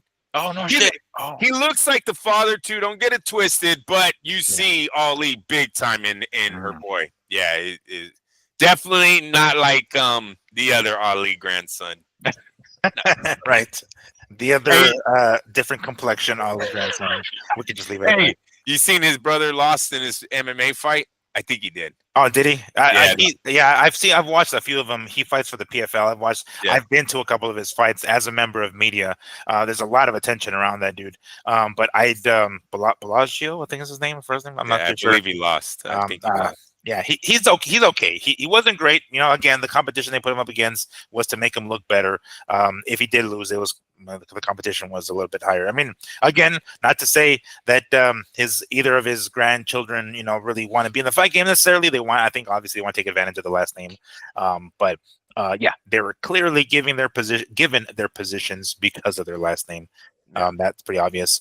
In regards to back to Clarissa though, did you see her entrance coming in a Rolls Royce? Should she be like maybe saving her pennies at this point? Like maybe I know you're probably looking at a $15 million fight with Layla Ali, but it might not happen. And who knows how many more of these fucking fights you're gonna have that are gonna pay good money. I mean, again, hopefully you go back to Michigan every single time and you sell out the house every single fucking time because there's only so many of these left, especially at heavyweight. So maybe you should return that car in terms of. Oh, I absolutely don't even. I think that was returned the next day because it was rented. Um, Yeah. I do not believe that's their car. And I don't mean it in no. And I say there as in her and her boyfriend because her boyfriend was the one driving it. That's what I mean by their car. Mm. But it is Clarissa's the money man. I'll get into something else. Remind me of the boyfriend situation. Her boyfriend specifically, or somebody else's Yeah, boyfriend? yeah, yeah. Okay, When they did their walk-in. gotcha. This is what we're talking about them keeping them broke or Mhm, financial decisions that put you in the hole. Now you're chasing money, right? This is mhm, what the promoters, they beg for these type of decision making by these athletes. So no, Clarissa did not look smart in either purchasing a car like that. Was that a Rolls Royce, you said? I thought it was. No, I could have sworn I Or a saw that Bentley? online. Was Oh, it the it RR might or a have been a B? Bentley. I could have sworn I thought it was a Rolls Royce. I could be wrong. Maybe it is a Bentley. I don't remember. But Same here. Hey, still we're not in expensive. that league, bro. We're not in that No, league. I know. I don't know Yeah. the fucking difference. I'm like, We you need the tire change or not, motherfucker. I don't know the I, fucking difference. I'm just glad I said both names correctly, Miguel. That's it. You know what I mean? That's good enough. That's close enough. Yeah, I'm glad I didn't say Rolls Royce, which I had made that mistake because of Yes. that fucking singer. Jesus Christ, somebody had to be like, "What fool is that?" I'm like, "Is that what it's called?" Like, no, fool. That's the name of some singer. Shit. I was like, "Oh, damn." Check my ass real fast. I'm sorry. I'm not part of the fucking blue-blooded elite, homie. Sorry. Yeah. So no, was not impressed with that. Was not impressed with the fur coat. Just we She's know trying. we know you're not you don't make the money that the champs in the other side do. So stop it. You know what I mean? You would look smarter in coming in humble and saying that you're investing your money. That would Yeah. make you look so much smarter. Yeah. And be like, hey, look, I got some apartment complexes. You want to rent one? That's right. Do That's something right. along those lines. That's right. But please, by all means, I would like to remind you that you talked about her boyfriend. What would you like to bring up, Oh, Andrew? yeah, Here's some advice. She should allow the boyfriend to hold her hand. Did you see her guiding her man in like as if she was his mother? Oh no, I didn't see that. Oh Have you? god. Yeah, it was like, come on, bro. What do you mean? Like was she She like? was holding his hand. You know, how your hand's supposed to be on top of the girls, Oh. bro. You're supposed to be guiding your girl. To the not to the ring. I thought you meant to the ring. I thought like how No, the this fuck. is going into the fight. Like when they get Oh, out I of the see. I car. see. Okay. Yeah, she went and reached back and Oh. grabbed his hand. And was like just walking him in. It was like, bro, come on, you're still a man. I know that's the champ and all, but you know, you can Mm, still protect. That's still your woman. You know what I'm saying? Like, mm. hell, if you got to spar to prove it to her, you got to spar to prove it to her, Miguel. But she got to. I'm your protector. I'm your warrior, right? All right. Don't do this. Don't do this to me. Don't make me look like the little boy walking into the Yeah. fucking arena. That was a test, homie. You failed the test. You failed the test, You bro. you were supposed to flop hands. Huh? Do you reach over and unlock the door too for her? Hey, you remember what is that movie? From a Bronx Tale. Yeah. Yeah, Clarissa's all looking. Oh, he's great, Dad. Come on, Ah, bro. You're supposed to open the door for your woman. You're supposed to lay it down for her, right? You mhm. should be holding her hand, not Yes. the other way. And they look, Clarissa, if you love him, you're not gonna fight the man to make him prove it. Damn it! Right. Don't whoop his ass. No. Don't. And she doesn't want to. She wants him to take control. God damn it! Of course she does. Exactly. No, that ends a relationship, bro. If you beat my ass, sorry. If I'm over here like I gotta prove myself, babe, I'm sorry. This is some bullshit. You're not holding my Yeah. hand into the fucking arena. Let's go. Beep, beep, beep. I'm like, damn, I'm fucking out of here. I'm just Yeah. gone. That's it. It's like, okay, rematch, but no gloves for me, okay? I'll wrap my hands, but you have to wear gloves. Deal? Okay, cool, deal. You're so fucking big. You're all insulting her now, trying to get into her head. I know. Be like, they call you plus size weight, not even heavyweight. Yeah, You're a fucking chick. Gotta be you see polite. yourself in that fucking thing. You're Yeah. drunk yet? Yeah. Gosh, it's like you gotta hop on a scale in front of a bunch of men, you fat ass, fucking heavyweight. Like, oh, is that where you want to go, young man? Is that where you want to go? Lord, boy. But the GOAT kept her undisputed championship intact. I don't know how many she holds on to because I think you have to let go of some, right? I don't think you can be a champ at every fucking weight class. I can only imagine how much of the sanction fees are for all those damn belts. Jesus Christ! But I don't know. Maybe she already relinquished all the other ones and is going to stay at heavyweight, which is a good idea. Again, going up and down, yo-yoing in weight is probably not the best for long term. But she is 30, so. Not sure how many more years of this she plans to do, but congratulations, regardless, Clarissa Shields, who has defended her heavyweight championship, the GOAT, as we call her. All right, so we mentioned him earlier. Just a brief reminder.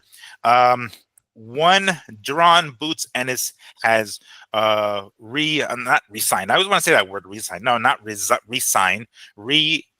Sign. In other words, extended his contract with Matchroom. That's great. I'm digging it. He's not not PPC guy. He's over here Matchroom, right? But I don't know who he plans to fight. Supposedly, there's a rumor that he's going to be announcing somebody in the near future. I believe they said. Let me see if I can find this screenshot. I think I saw a screenshot of something along those lines. I don't know. I don't have it here. But anyway, yeah. Supposedly, he has extended his contract or signed a new contract with Matchroom, multi-fight deal. Who he's gonna fight first? Well, we don't fucking know because he might need a couple. He might need a couple of warm-ups before that. So maybe 2 warm-ups eats up 2 fights. I don't know. Is that maybe that's his deal? Maybe that's his like, you know what? I don't want to be with Matchroom any longer than I have to be, but let me eat up some of these fights. 2 of these fights will be warm-ups and this multi-fight deal. I don't know. I don't know if that benefits him in the long run, but yeah, it looks like Ennis is going to be with Matchroom a little bit longer. What do you think about that, Andrew? As long as Eddie Hearn still has fighters that feed him from the UK, he'll take those easy paydays. That's all this was about. Look, the road is about to get real rough in the welterweight division, and they bounced. Period. That and to move into another division and then already tell the boss that you're only looking, you got to test the waters first when you're unified. We're already the champ, bro. Like we're already that guy. We're that guy. You're in deep water. You got to swim now. There is no islands around you. There is no nothing here. Nah. He's not going for it. I don't know about Boots, man. I don't know about his heart. He's athletic.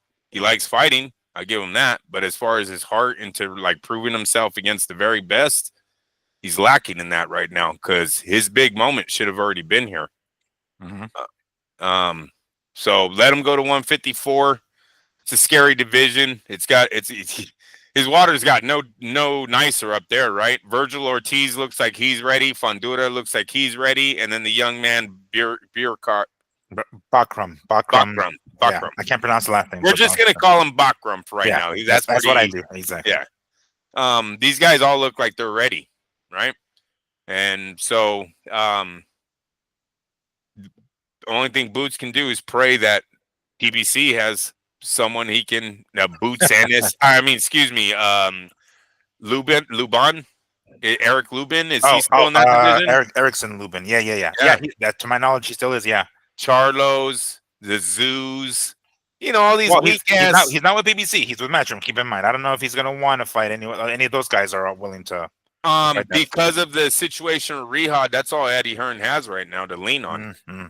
You know what I mean? Mm-hmm. There's going to be a lot of these guys getting their breaks right now because Al Heyman hasn't worked totally, and we know Tim Tszyu ain't going to Rehab anytime soon. So Boots has him right off the bat to test the waters.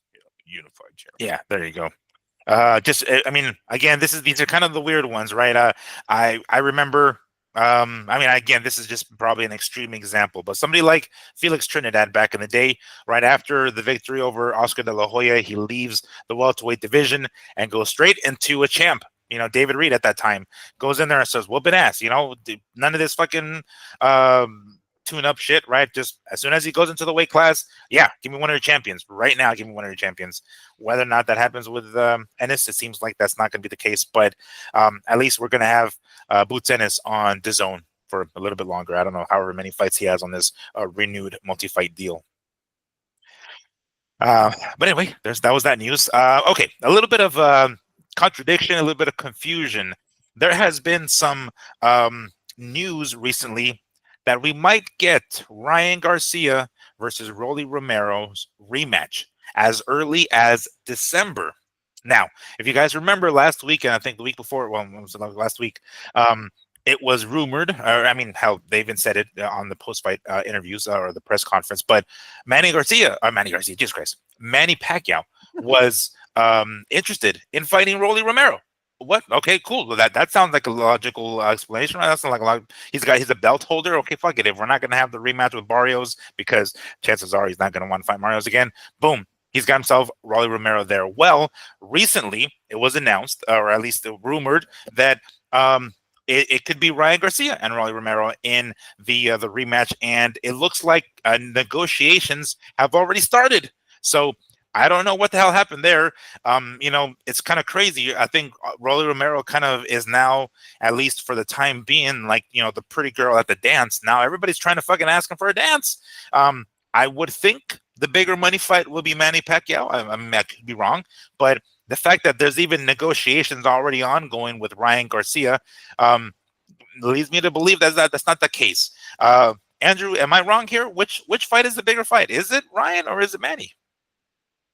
It matters what the pay-per-view numbers were for the first fight with Roly and Ryan, because they had a very good card going on that night. Those numbers should have been good. So, it's up to Roly to see what he was on that night, and then what Manny did the other night with Barrios on their pay-per-view.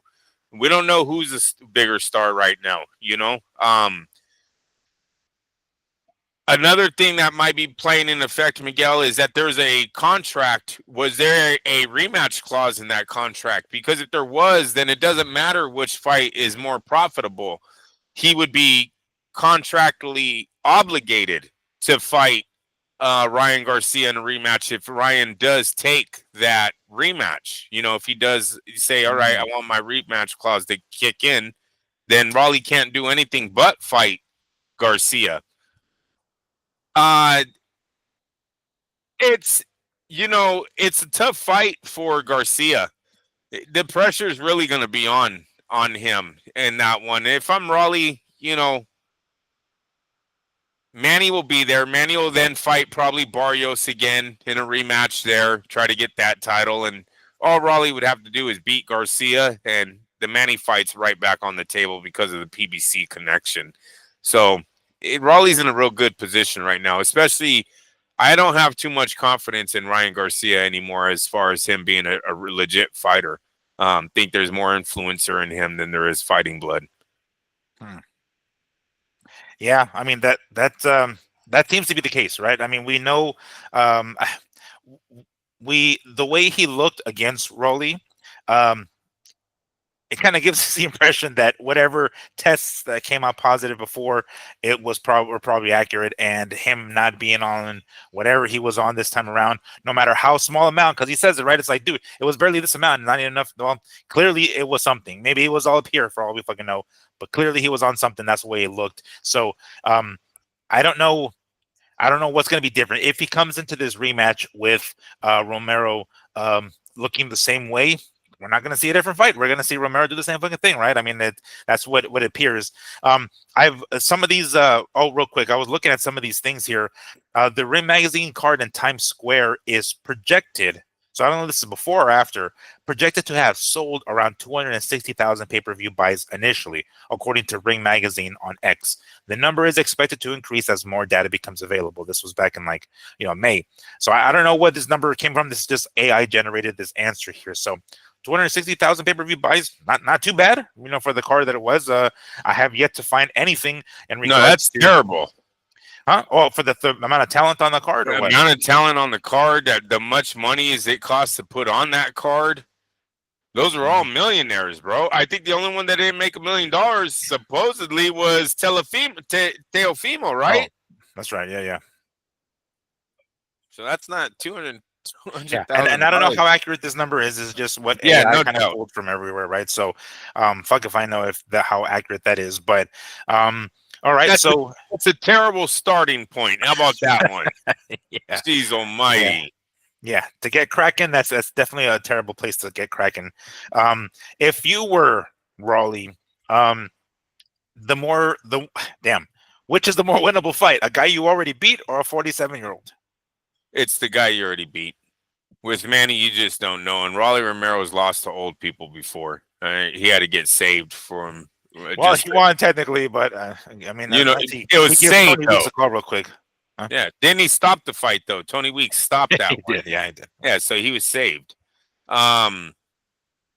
It's Garcia, because Garcia is not Pacquiao, and we don't even know if Garcia is the same anymore. Look, Ryan had a dumbass excuse for that fight. He was like, what did he say on his? He goes, everybody's talking about the Roly fight.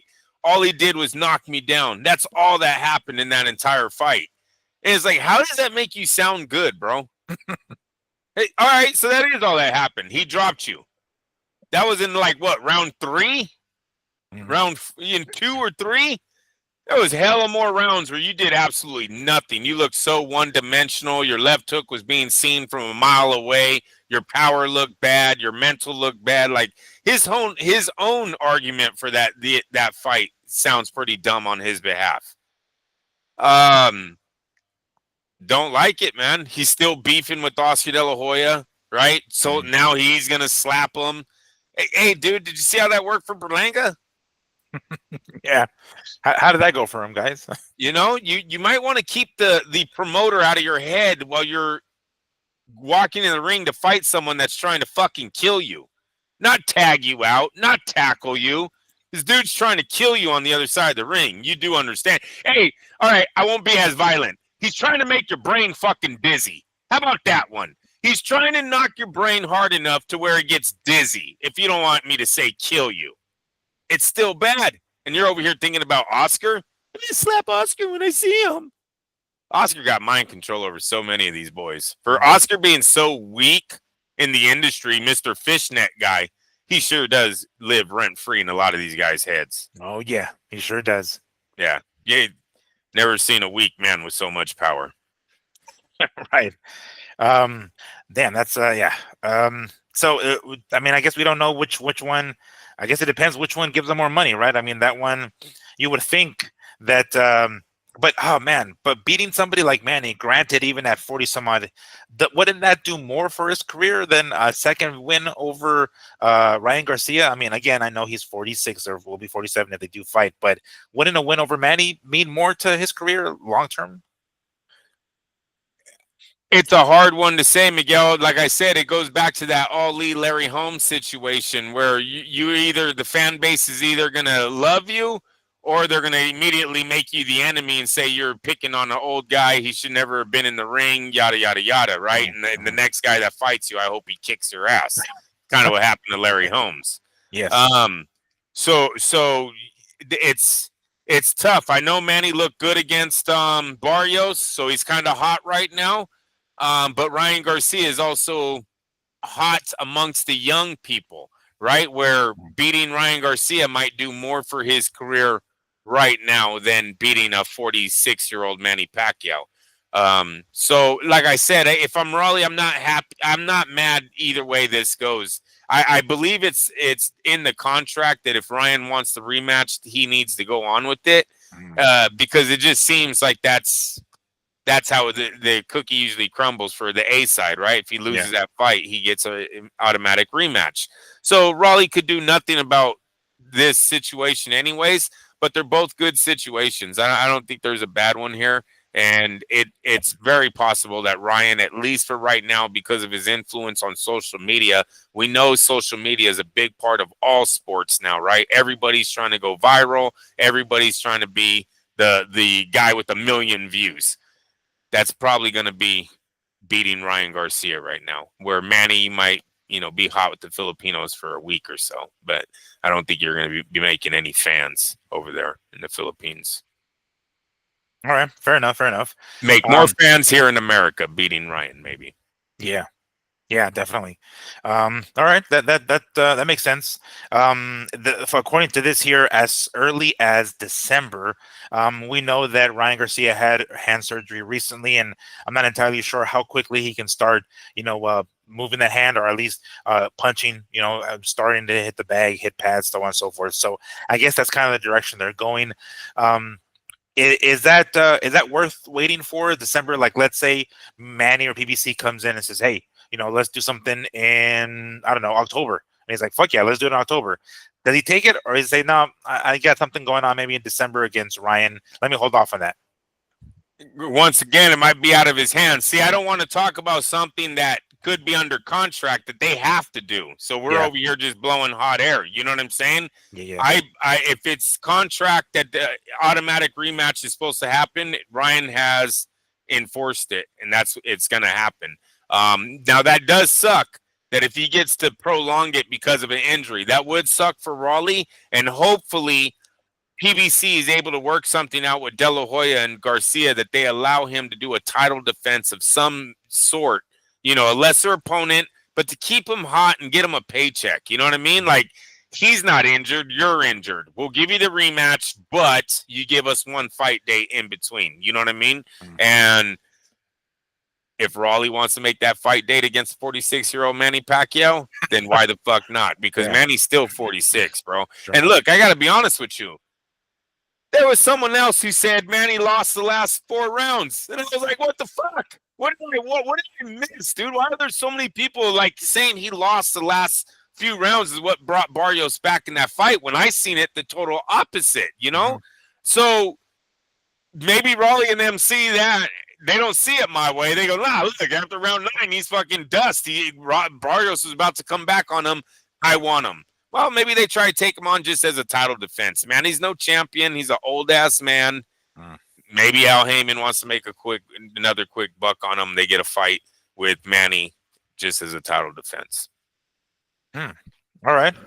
That's an interesting direction. I mean, that's a tough one. It's playing with fire, right? Because it could lose. It's a risk. It's a risk, but, I mean, Manny is 46. He's not a champion.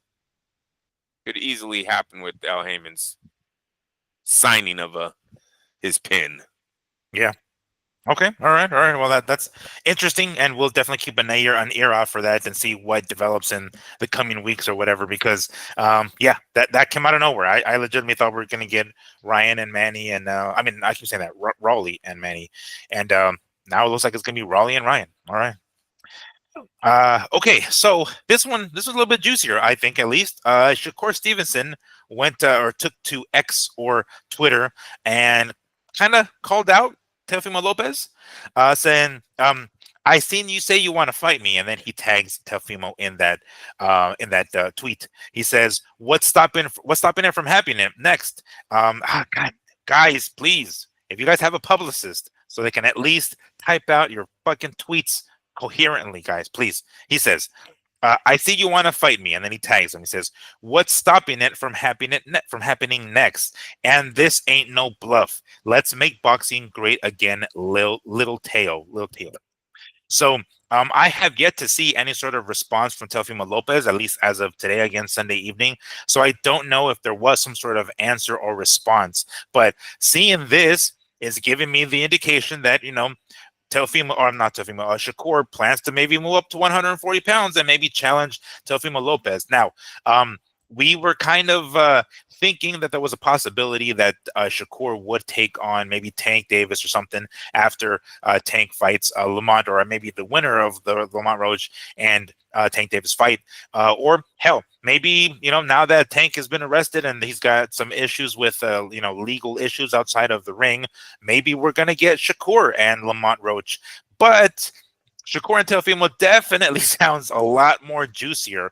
Again, I have yet to hear anything from Teofimo or read anything. Maybe he did respond. I'm not entirely sure as of right now. But considering Teofimo kind of turned down fights here with Haney and here with Boots, I think it was. I forgot the fuck else. But even Teofimo now is like turning down fights. But we have a smaller guy coming up to 140, and I say smaller, one weight class below, and 135 in Shakur. So, this one seems pretty doable. I'd be down for something like this. Andrew, do you think you'd be down for a fight like this one? If they force it to me, Miguel, I will watch. Wait. Force it to you? What do you mean? What do you mean? I don't want it off the top. That's not the fight that I'm clamoring for. Is Shakur moving up already? Look, dude, he's got Gervonta Davis there, who's undefeated. Start calling him out. Gervonta's arrested at this point. Hey, go to the courthouse. I don't give a fuck. Go to the courthouse. The picket sign, like free my. Yeah, at his bail, he should be there.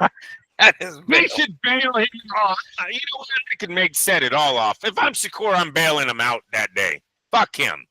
Why not? Didn't it happen in Rocky? Could have swore there was a Rocky scene where he went and picked him up from something. Didn't Apollo Creed help out Rocky at one of the fights? It might have been the rematch. I don't know. Rocky 2, I think. I don't remember.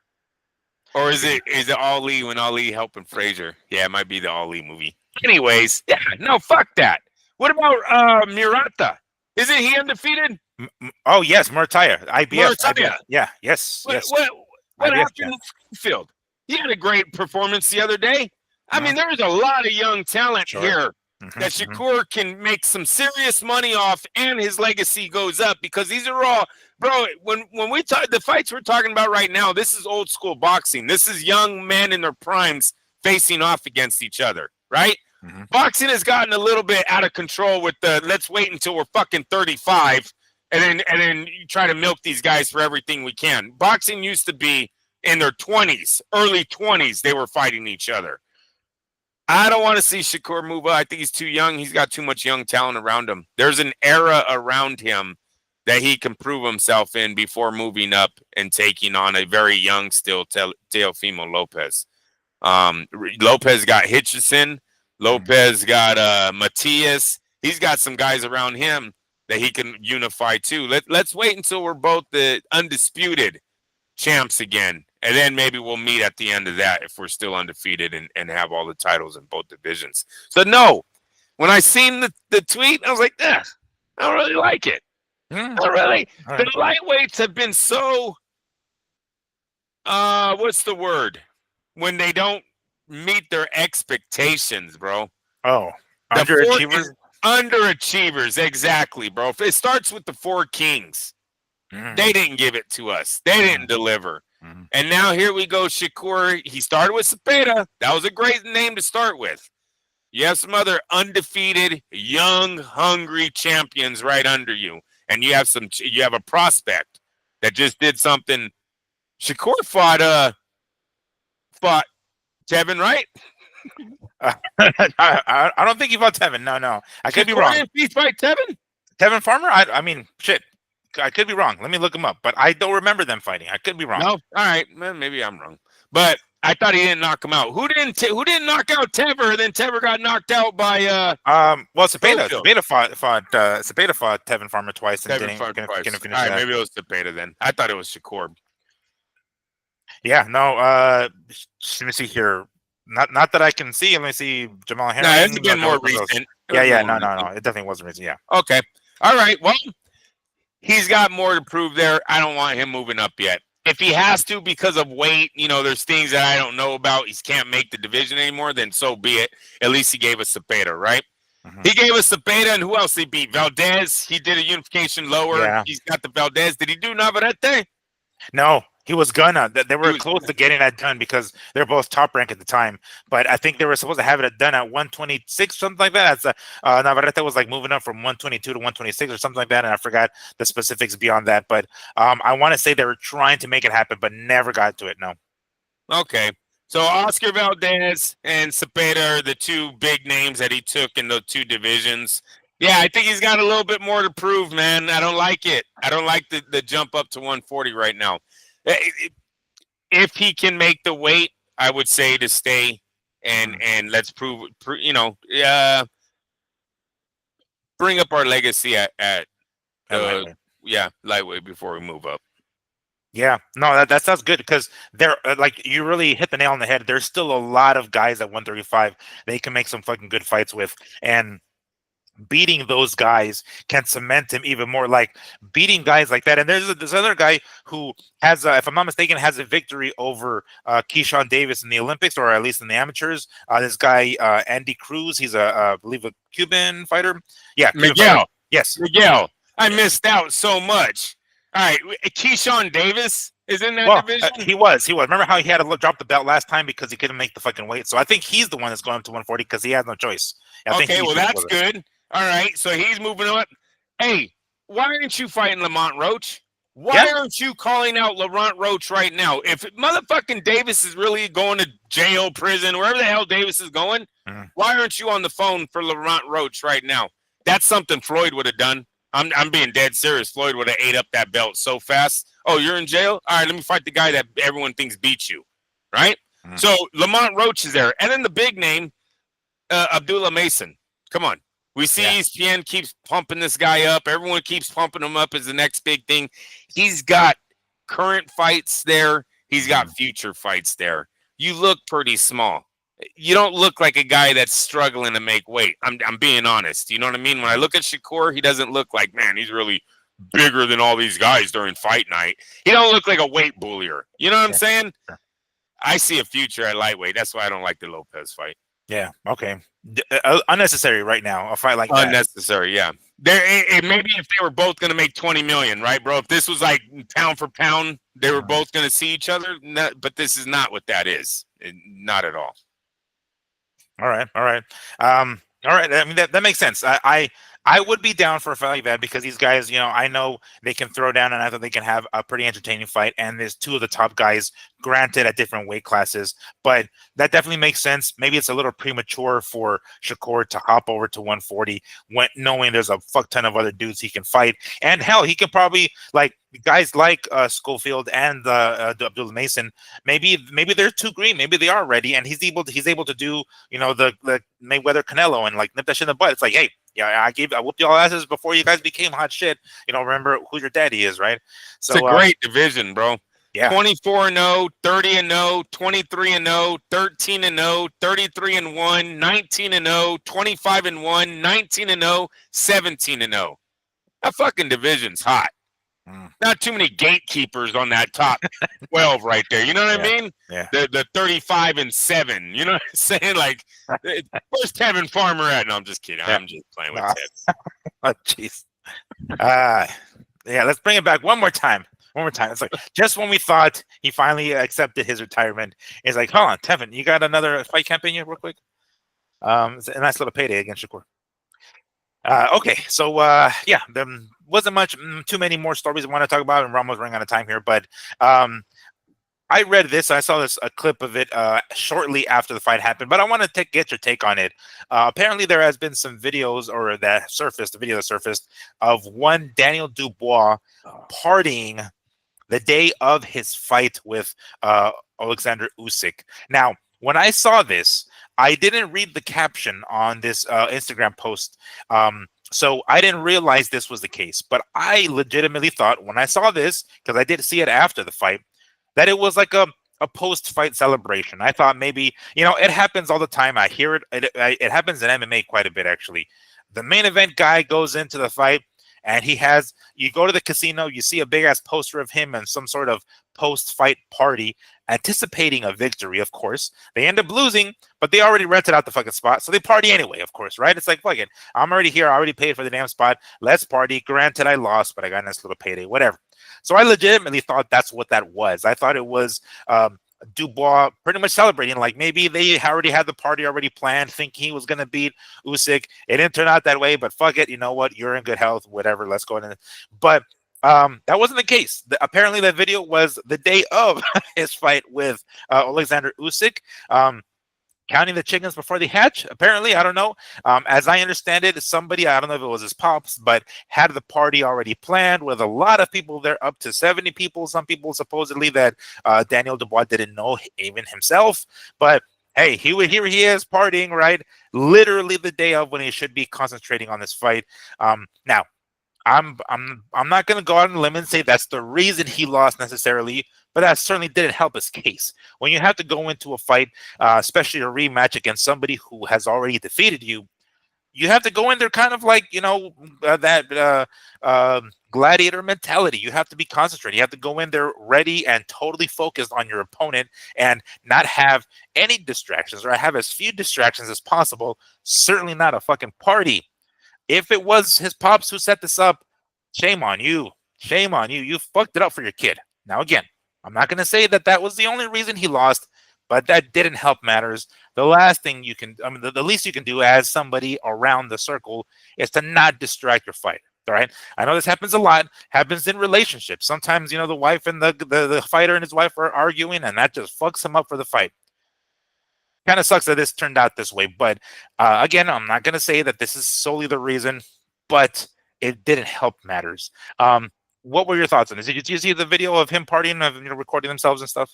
Absolutely seen it. From what I'm reading, it was his dad who put on the surprise party for Dubois. Look, I'm not going to blame his dad for the loss, right? Like you, because we all know that Usyk is on a level above Dubois. But what we can blame his father for is the way his son performed that night. Many people are saying he gave a worse performance that night than he did in his first fight. That's because you got into your young man's head. Look, at two things happened right there at that moment. Either Dubois partied and did not think of a game plan, was over there bullshitting with his friends, laughing, just not, like you said, getting into his warrior mentality, or he had to kick people out. He had to leave and sleep in an uncomfortable bed. He had to go away from his comfort zone because dad was having a party in his fucking suite.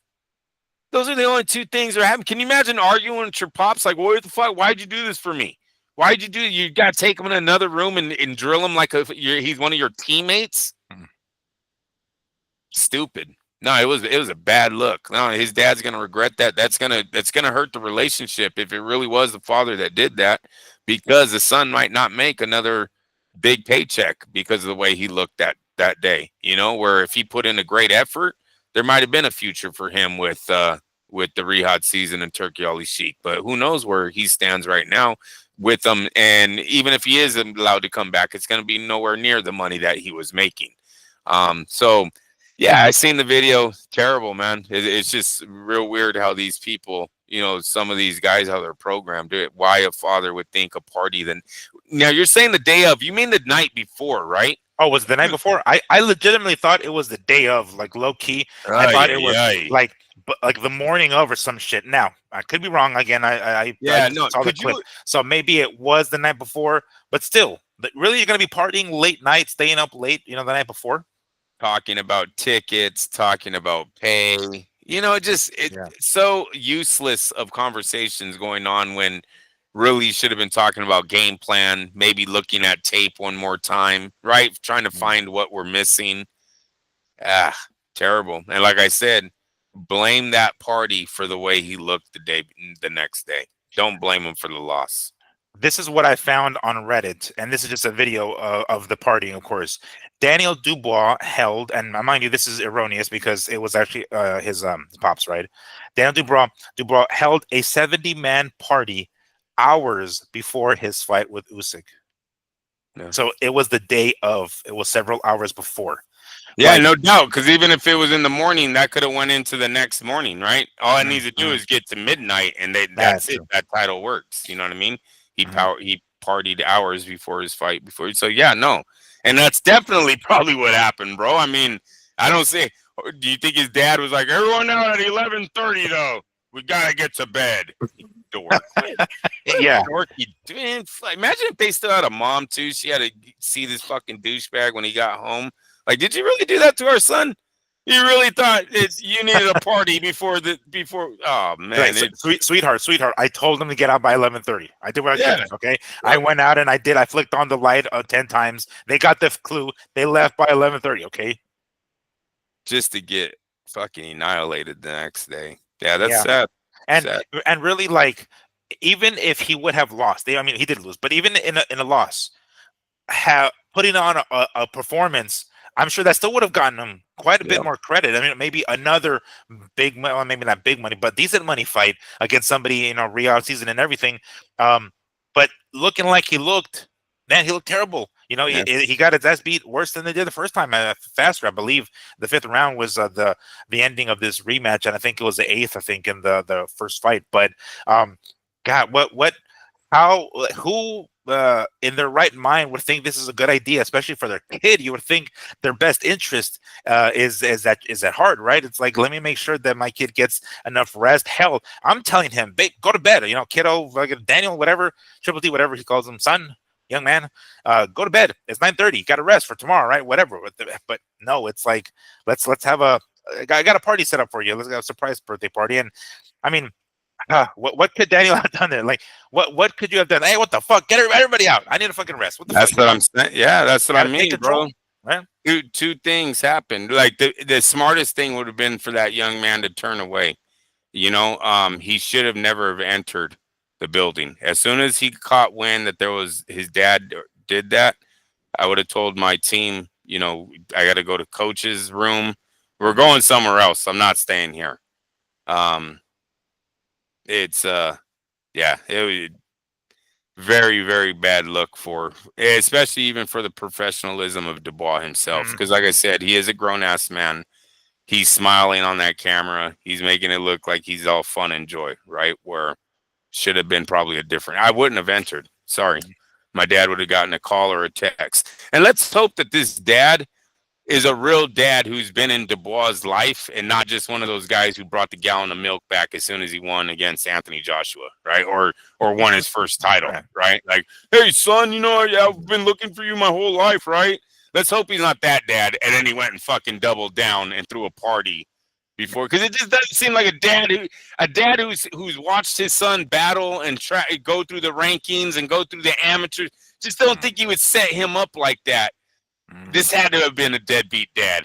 I'm gonna lay my money on Yeah. he brought a milk cart. He brought a gallon of milk with him. It's like, I got the cigarettes, son. I found the cigarettes. I went to the gas station. Oh gosh. Well, let's hope let's hope for your hypothesis that is the case, that actually is true, because I don't know, what dad in his right mind that was in the trenches with him during the amateur days and stuff like that would do that to him. I don't know who. bringing were there girls involved? Like, you know what I mean? Oh, There's good so many question. Yeah. things that are not supposed to be happening. Drinking, smoking, staying up late. Mhm. Did you eat healthy? And then the girls, going, dad. Yeah. Might as well have fucking strippers coming out of fucking cakes, right? That's something.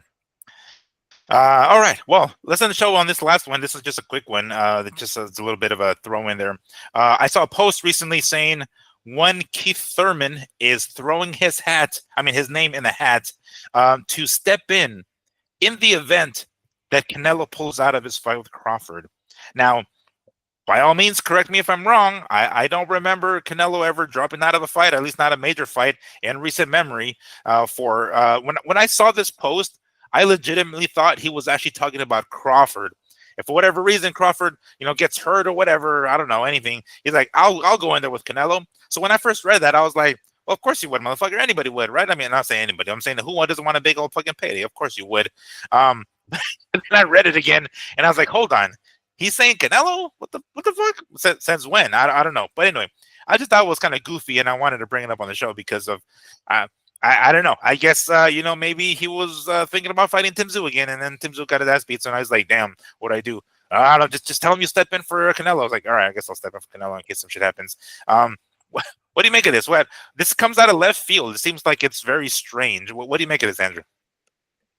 Either he has information that we don't know about yet, or he's just full of hot air. I guess Fundura, he's probably trying to find anything else but a matchup with Fundura too, because he knows Al Heyman's waiting for that phone call to come in at any time, right? That's a ticking time bomb there too. So he might just be trying to get another fight before that phone call comes. Look, the kind of money that Terrence Crawford and Canelo are making, I don't think anyone's turning it away. I think they'll limp into that ring. You give them a cut eye. I think they're going to do the Chavez, just give me cover up. Just going to slap a little makeup on that bitch. We're still going. 50 million to Terrence plus pay-per-view or Netflix or whatever. Netflix subscriptions. Yeah, however they're going to deal that. And then 150 million to Canelo. Come on. Why? How is he going to walk away from 150 to fight a fucking welterweight? yeah. And then again, his track record. When the hell has he done that ever? I mean, I know. I know Keith Thurman is hoping that fight. Maybe he's like, yeah, I'll step in there for Canelo in case the fight doesn't happen. All right. Well, how about Fundura? No, I injured my hand on that one. I injured my bicep. I'm not good for that one. I'm retired again. Yeah, it'll be another 3 years before I step into the ring again. So tough luck. But if Canelo steps out, by all means, my name is in there. It just seemed like a really goofy thing, for him to say. I mean, again, maybe we're totally wrong, and he knows something we don't, but it seems highly unlikely, I would say. Yeah. Anyway, that wraps up our Sunday show, everybody. Andrew, is there anything else you would like to add to this to wrap things up? Any sort of breaking news or anything that you want to toss in here before we wrap it up for the evening? Tickets went on sale for Crawford Canelo, correct? Yes, they did. Man, they didn't sell out as fast as I thought it was. Well, at those prices. Yeah, Miguel, what we were talking about. Yeah, those fucking prices. So, yeah, hopefully we get some news of some good ticket sales soon about at least the lower bowl being sold out. Give us something. But the most anticipated fight of the century did not sell out in a matter of seconds, which most of them do. I don't give a shit. You put Tyson Holyfield on at the Allegiant Stadium. You put De La Hoya Trinidad on at Allegiant Stadium. I think these fights are selling out. So shows us a little bit of what's going on with Crawford and really it's not Canelo's fault. It's gonna be the promoter's fault. I'm sorry. They rushed it. If Terrence was real about this, he probably should have took one more fight at middleweight, moved his way up to 168, not just jumped 2 divisions, possibly 3 if you really know. Really, if you know your sport, you know that it's 3 divisions he's jumping. Yeah, and I did see a video of Canelo starting training camp, so it has begun. I'm expecting some sort of countdown show or something, maybe not exactly 24/7, but something along those lines on Netflix at some point. Miguel, it's like they're doing them on their own now. I don't know if you're catching that, but on YouTube, there's a lot of like these little build-up shows for a lot of these fighters now. Like if they're doing these things on their own is what I'm guessing, because it's kind of easy nowadays to get these half an hour things shot, and with all these influencers out there making all these videos, Mm. you probably hire a crew not too hard nowadays. You know what I mean? Yeah. So No, that's understandable. I've done it myself. Oddly, with the time that I drove to Texas to watch the rematch of Chocolatito and Strada, I always thought it was funny to do a 24/7, but for media, like what we yeah, prep, get up in the morning, travel to the fucking thing right out. That was cool, and I did my own little 24/7, totally cheap, totally on nice. my phone. But I thought it was funny. I was like, fuck it, people, tag along. But anyway, yes, you are correct. Yeah, but even still, even though I'm expecting to see something at some point and be on YouTube or On Netflix, I'm Netflix, expecting something in the near future, something along the lines of a 24/7 or some sort of countdown, I guess what I'm trying to say. So that keep is an eye for true. that. That is true. I definitely hope Netflix does get something out there like that. Yeah. All right. Well, that will wrap it up. If anything else comes up, I'm sure we'll talk about it. If there's any decent news, you will see Andrew and I most likely Wednesday evening, afternoonish, whichever the case. If any other information pops up that we want to talk about, anything else we want to get off our chests, we might toss in a Wednesday show. But in the event we don't, we will see you guys next week, of course, as always. So for my co-host, Andrew, don't get it twisted, Lapiche. This is Miguel Antonio Barragan, aka Fight Fiend Migs, and this has been the Mad Boxing Show. Thank you once more for listening. Enjoy your work week. We'll see you guys next time. Peace.